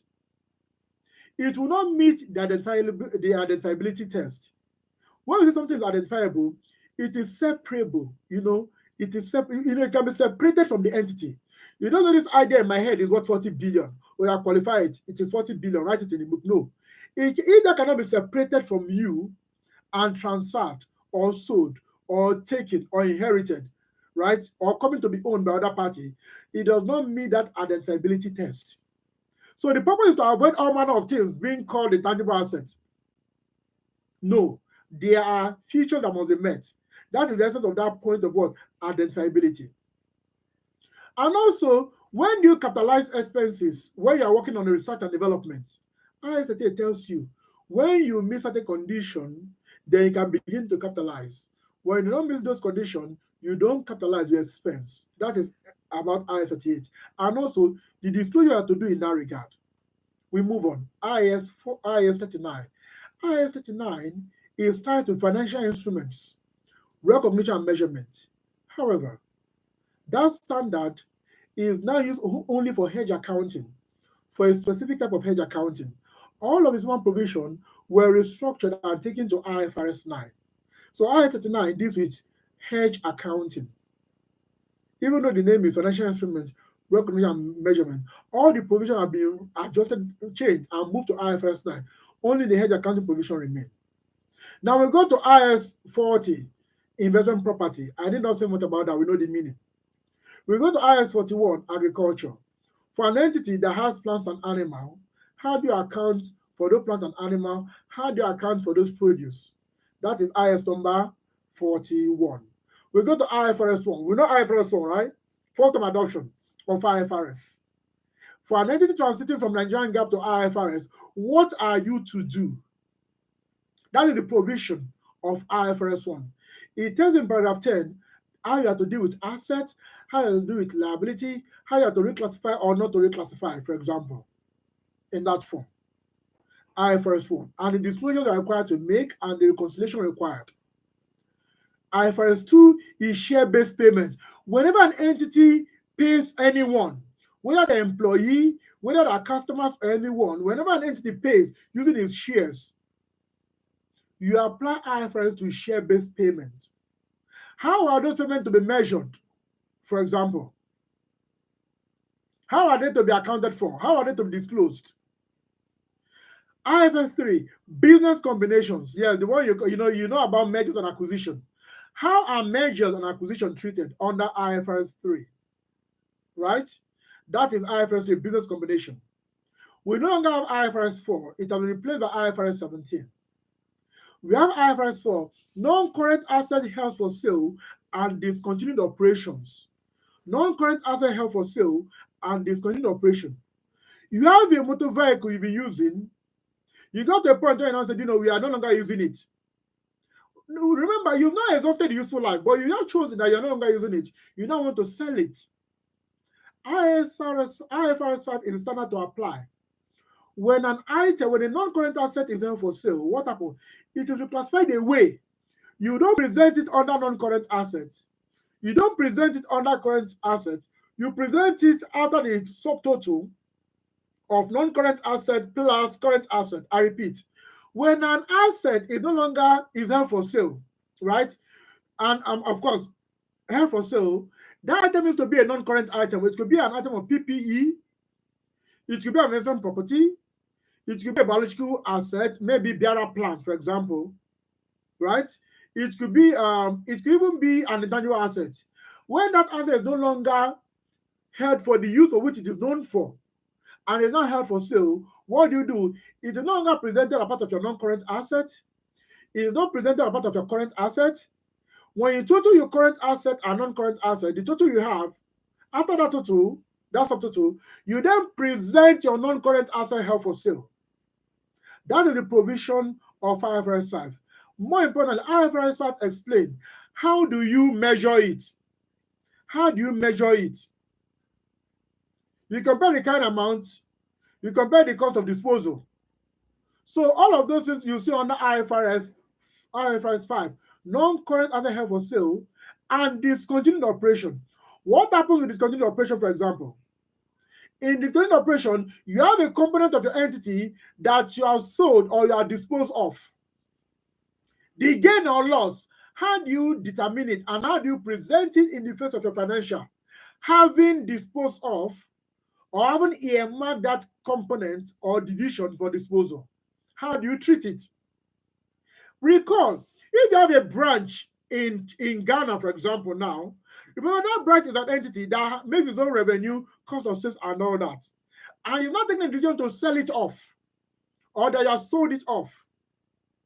You made income, you made expense, you might have made gain on this actual disposal. How do you present them in the face of your own financial? That is the focus of the discontinued operation. Right, let's take note. Then we'll go to IFRS number 6. It is started exploration for and evaluation of mineral resources. Exploration for and evaluation of mineral resources. For a company that has given a license, an oil prospecting license, for example, it incurs all categories of expenditure in trying to test and to ascertain whether it can get those such natural resources in commercial quantity, in commercial and viable quantity. So the expenditure is incurred within that period from when it gets the license and up to the point where it now certifies the feasibility that there's deposit in commercial and viable quantity, right? Those expenditures incurred within this range, the range from getting a license to the range of what? Of hitting commerciability or commercial quantity and viability of that oil well, the expenditure incurred within that range is what we deal with under IFRS 6. How do you treat them? So we say we call them exploration expenditure. And this exploration expenditure, do you know they could be tangible, they could be intangible. Intangible, maybe software. The software used is what they call a seismographic test and all of that. There could be the tangible one, all the equipment, the building built in the period and all of that. So exploration expenditure have two components: the tangible exploration expenditure and your intangible exploration expenditure. But from the point where you now determine commercial viability, IFRS 6 stops to apply. You have to begin to apply either IAS 16 for the tangible item, which are PPE, or IAS 38 for the intangible item, which are your intangible assets. And this is what IFRS 6 provides. That exploration expenditure, which we said could be tangible or intangible, the tangible ones are then accounted for in line with IAS 16 because they are tangible, and intangible expenditure are now accounted for under IAS 38 because they're intangible. That is IFRS 6. We have IFRS 7, simply put, financial instrument disclosure. What are the disclosures required of you from all your financial assets and liabilities? They start and say disclose credit risk, liquidity risk, interest rate risk, currency risk, and other price risk. Do the disclosures. That is IFRS 7. So some disclosures are quantitative, some are qualitative. Quantitative is when we tell you to simulate. If the scenario is to get worse, if the risk is to worsen by 5% or improve by 5%, how does it affect certain line items and bottom line? So under IFRS 7, we have qualitative disclosure you need to make, like your risk management framework, your risk mitigation strategy, and all that. Those are qualitative disclosure. Then for the quantitative disclosure, we are saying do a test, using a sensitization, right, or a sensitivity. Do a test. What do you think? By how much can our equity be affected, or by how much can our profit or loss of that year be affected, for example? That is IFRS 7. We have IFRS 8 operating segments. For entities that have major divisions that contribute certain threshold, when you read IFRS 8, you are going to see the threshold. If you have a directorate or division that makes a turnover or a profit that is like 25% of the entire profit, right? Or a net asset investment of about 25%. So there are threshold. Go and look at it under IFRS 8. The standard requires that don't just present us your general profit or loss, for example. We want to know the contribution of each segment into that overall line item. Do it by way of disclosure. That is the purpose of IFRS 8. We have IFRS 9, financial instrument. This is the standard that replaced the old IAS 39 in total. It is just called financial instrument.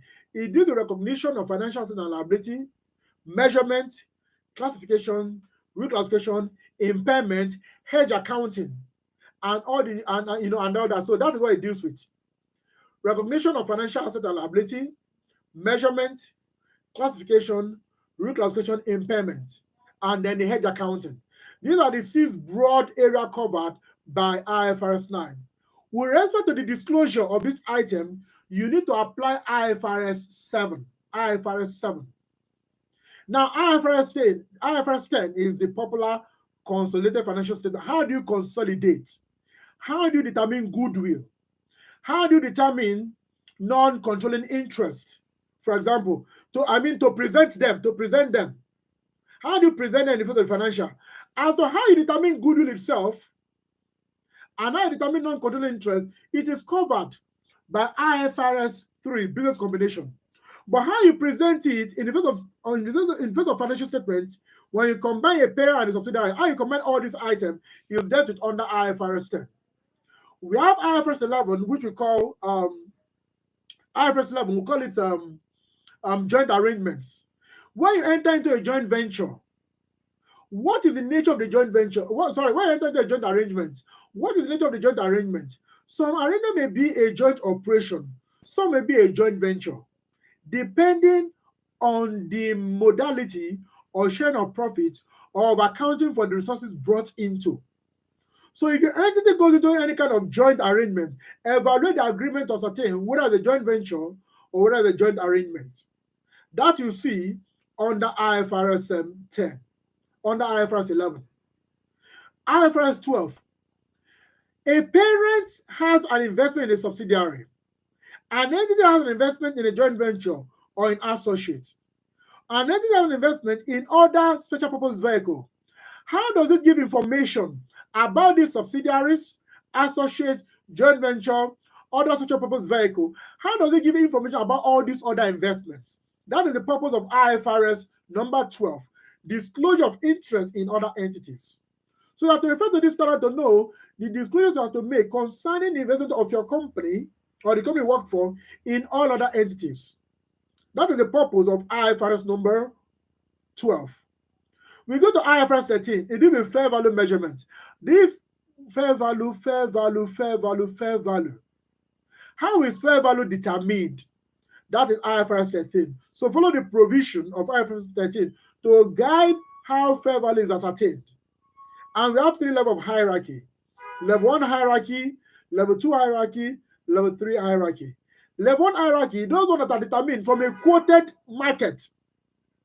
From a quoted market, you know the value, e.g., share price in the stock exchange. You don't need any calculation. The market states what the fair value is.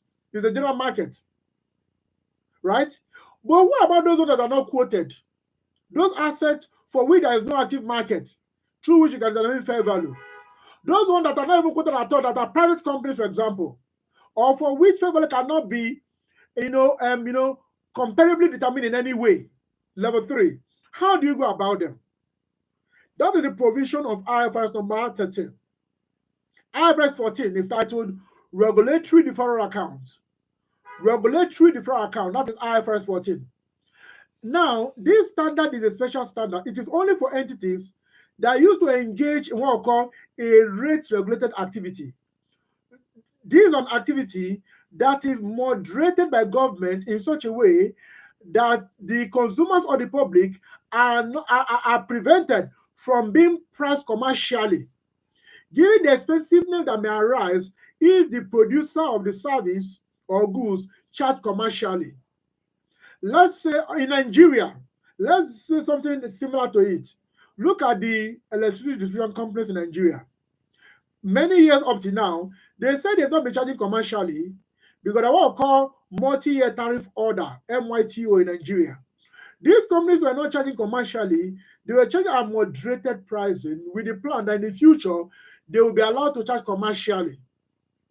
Part of the commercial charging is what we have in Nigeria now, we call Band A for electricity consumers, for example. So this is the question. If an entity does not charge commercially, meaning it's going to be making losses. It has incurred expenditure, spending, investment, and the rest, but cannot charge commercially. If it cannot charge commercially because of the rate regulation, there's a regulation in pricing or rate. So how can they report profit? So everything is going to be loss all through. Therefore, IFRS 14 is saying in a situation where an entity is involved in a rate regulation activity and used to account for its asset in a certain way under that rate regulation, IFRS 14 applies. So this is the summary. All expenditure incurred by an entity under a rate regulated activity for which prices cannot be charged commercially are not recognized as assets. They are called regulatory deferral debit account balances. I repeat, all expenditure incurred by an entity under rate regulated activity for which they cannot charge their prices commercially, those expenses are not called assets. They are not classified as assets. They are classified as deferral regulatory debit account balances, and any advances or benefits collected by government for the purpose of cushioning their operation within the rate regulation period, they are not called liabilities. They are called deferral regulatory credit account balances.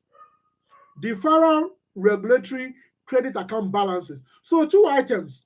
We have regulatory deferral debit account balances, regulatory deferral debit account balances. We have regulatory deferral credit account balances, two items. They are not presented as asset or liability or equity in the statement of financial position. No, they are not. They are presented as separate as a separate line item. After total asset has been ascertained, you then present regulatory deferral debit account balances. You don't get a total. Same thing. After you added your equity to your liability, what you get, you now present under it regulatory deferral credit account balances. That is how it is done under IFRS 14. IFRS 14 is only applied by those entities that had been applying regulatory deferral accounting under their former framework. IFRS 14 applies only to entities that have been applying regulatory deferral accounting framework under the former framework before transiting to IFRS. That is IFRS 14. IFRS 15 is the popular one, revenue from contract with customers. Revenue from contract with customers. When you recognize revenue? When? And what are the disclosures required for revenue recognized? And what are other associated items that are related to a revenue transaction? For example, you won a contract to build 10-story building and you've been paid the money. Does that constitute a revenue? No. Under IFRS 15, there are 5 steps of consideration that must be met before revenue is recognized. 5 steps. There must be a contract, number 1. The obligation and rights of each party to that contract must be specified, must be determinable. That's number 2. Number 3, there must be a contract price, a consideration, right? Number 4, you allocate the consideration with the performance obligation. This is the financial benefit. These are the associated performance obligation. You match them. These are, I'm to do A, B, C, D. I'm to earn X, Y, Z, A, for example. So you break the performance obligation into a group or into a step or series, and then you align it to the way you're going to recognize revenue. You are going to break your contract price into the portion of allocation of your obligation.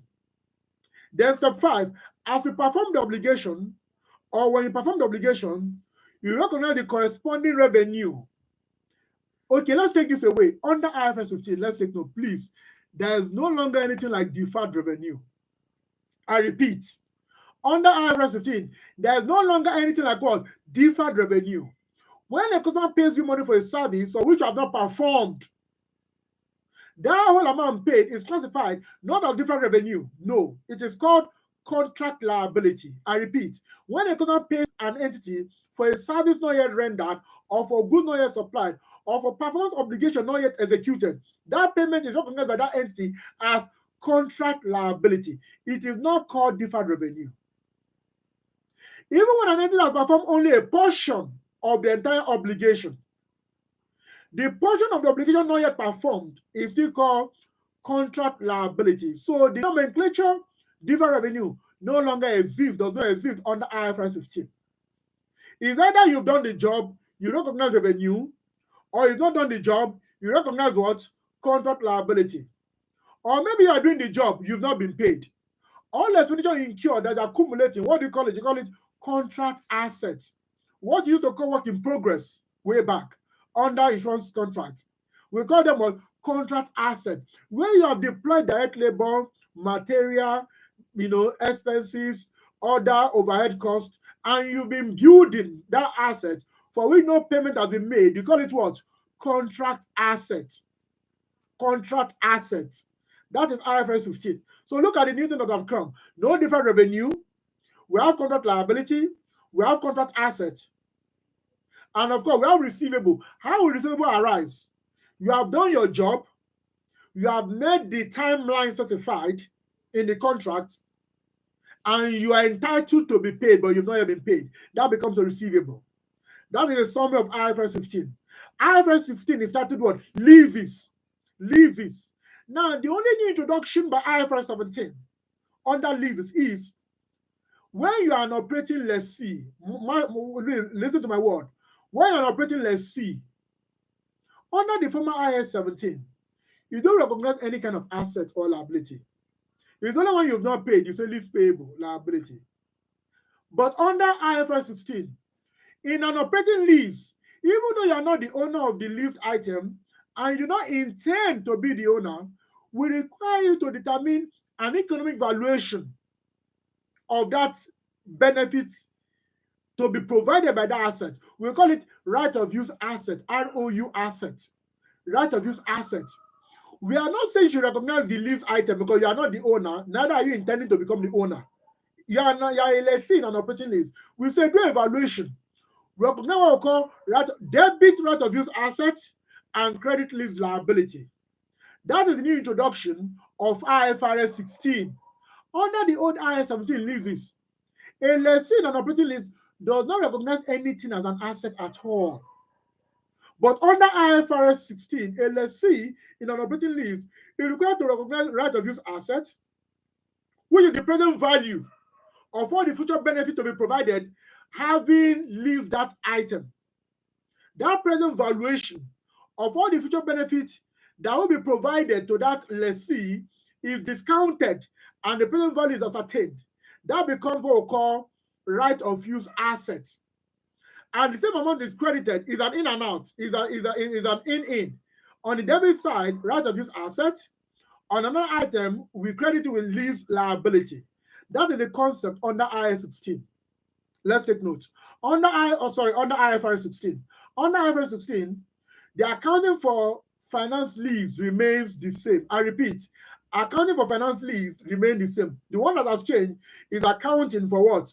Operating lease in the book of the lessee. When right of use asset is required to be recognized concurrently with the lease liability. Next one, IFRS 17, insurance contract. This standard is applicable only to an insurer or to reinsurer. It's not about the insured or the assured, no. It's about the insurer or the reinsurer. And also, insurers or insurers also involved in investment of one kind or the other. For example, investment, one kind or the other. Such investment income, how are they to be presented? Expenses incurred with respect to those investments, how are they to be presented? How is the insurance premium dealt with? You hear about premium allocation approach. It's high level. I don't want to bother us with that now, right? But it's applicable by only insurer or a reinsurer, not the insured or the assured. That's IFRS 17. Insurance, it replaced the former IFRS 4. We go to the new IFRS 18 that was issued just last month. IFRS 18. IFRS 18 is titled Presentation and Disclosure in Financial Statements. Presentation and disclosure in financial statement. That is IFRS 18. This is the new standard I said. It will replace IS 1. But that will be in 2027. January 1, 2027. Somebody has taken away my like. The like was 9 before. It has gone to 8. Who removed my like? The person should add it. And those who have not done the like should like it up. So my like was 9 before. The person clicked on like again, it reduced to 8. So please add back my like for those who have not pressed the like button. Okay, so that's by the way. So IFRS 18 will replace IS 1. And the name of IFRS 18 is Presentation and Disclosure in Financial Statements. And it will become mandatorily applicable from January 1, 2027. One more thing. When IFRS 18 becomes applicable, yeah, thank you, they replaced it. When IFRS 18 becomes applicable, there is a new version of IAS 8 that will apply. I repeat, when IFRS 18 becomes applicable, there's a new version of IFRS 9, IFRS 8, IAS 8 that will apply. The current name of IAS 8 is Accounting Policies, Changes in Accounting Estimate and Errors. But the retitled version of IAS 8, they'll apply when IFRS will become applicable, is now called, take note, Basis of preparation of financial statements. Basis of preparation of financial statements. There's the new title for IS 8 that will become applicable when IFRS 18 become applicable. And what happens? Some provision of IS 1 have been moved to that future IS 8. Some provision of IS 1 has been moved to that IS 8. And number two, in the future, do you know what you call statement of comprehensive income? SOCI. It will no longer be used. The new name is Statement Presenting Comprehensive Income. I repeat, from 2027, that name, Statement of Comprehensive Income, will no longer exist. It will now be called Statement Presenting Comprehensive Income. That's number one note you should note about IFRS 18. Number two note about IFRS 18. The way we arrange item now, we have 5 categorization of income and expense under IFRS 18. 5 categorization. 5. Number one, we have the operating category. Number two, we have the investing category. Number three, we have the financing category. Number four, we have the income taxes category. Number five, we have the discontinued operation category. So 5 categories: the operating category, the investing category, the financing category, the income taxes category, and then the discontinued operation category. 5. Now, this category does not mean you write it on top. Operating category, you begin to write revenue, less cost of sales. You know, investing category. No, we don't do it that way. But that is the order of presentation that will give rise to a new line item. So everyone take note. The last thing I want to say about this. In IFRS 18, there are 2 new line items that has come to base, two new subtotal that we're emphasizing now. They are operating profit or loss is a new line item, new subtotal. This subtotal is when you say revenue less cost of sale, no, it gets gross profit, right? Less your admin and selling. The profit you get is called operating profit or loss. Simple. When you now consider your investment income and investment expenses and all that, the line item you get is called what? Profit before financing and income taxes. Profit before financing and income taxes. So these are the 2 components, 2 new substitute components under IFRS 18. Then we now have the new IFRS 19. IFRS 19, what is the name? Subsidiaries without public accountability disclosure. Subsidiaries without public accountability disclosure. This standard just came out this month. IFRS 19. Subsidiaries without public accountability, disclosure. It is applicable immediately. Unlike IFRS 18 that is applicable in 2027, this is applicable immediately. Then what is it about?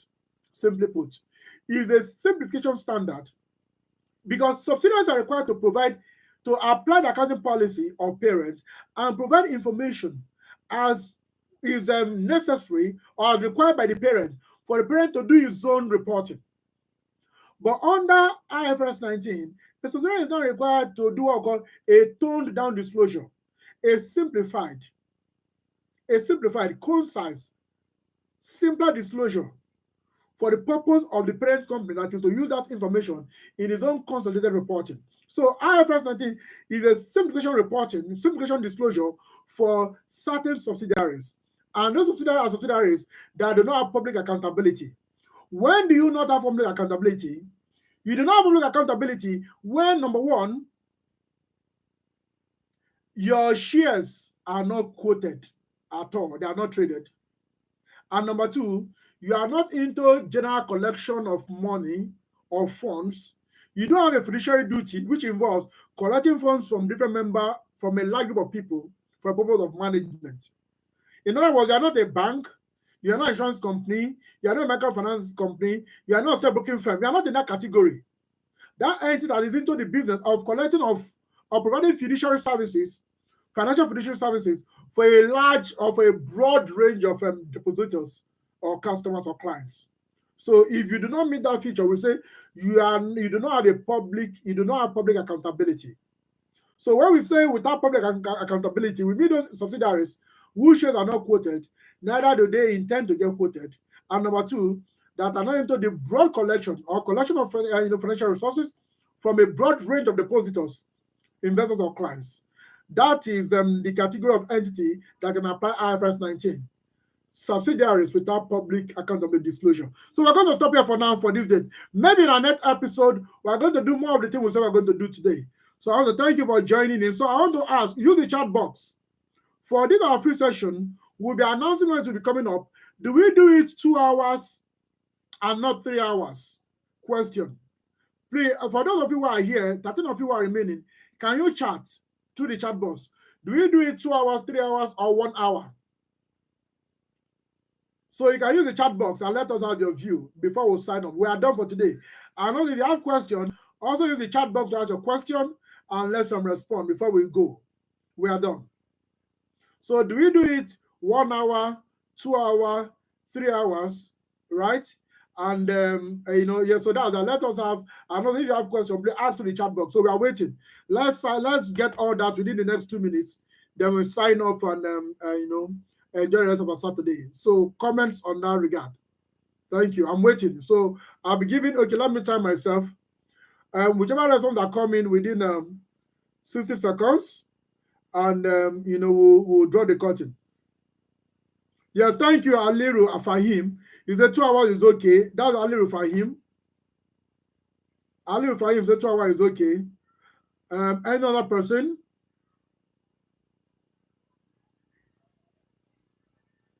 So as soon as my timing is 60 seconds, we are going to move on what we have in the chat, so that so if you are not on any group I belong to, or you got it through someone, drop your phone number on the chat box. Let me drop my number so you can chat me, so I can add you to a group. We are going to form a group specially for this. So I've dropped my number. I dropped my number, so you can chat me on WhatsApp. I'm going to create a group for this purpose, so that we'll be notifying ourselves, and as we get more people, add them to the group, we'll continue in that order. We're going to continue in that order. So I've dropped my number. Yes, I feel I'm on about that. Thank you. The 2 hours is okay. So by my time is up. So we've agreed. So we're going to do this every 2 hours, whenever we choose to meet, every 2 hours. Okay, everyone. Victor, Anthony, 2 hours. Thank you so very much. So I've dropped my number. In case you're not in any group, pick the number. Let me drop it once again. WhatsApp me, and let me add you to the group we'll be creating for this purpose. Thank you all for being for spending your time with us, about 1.5 hours. So see you in the next episode. Thank you so very much. Victor, Anthony, thank you. So thank you all, and let's have a good Saturday and weekend. Bye for now.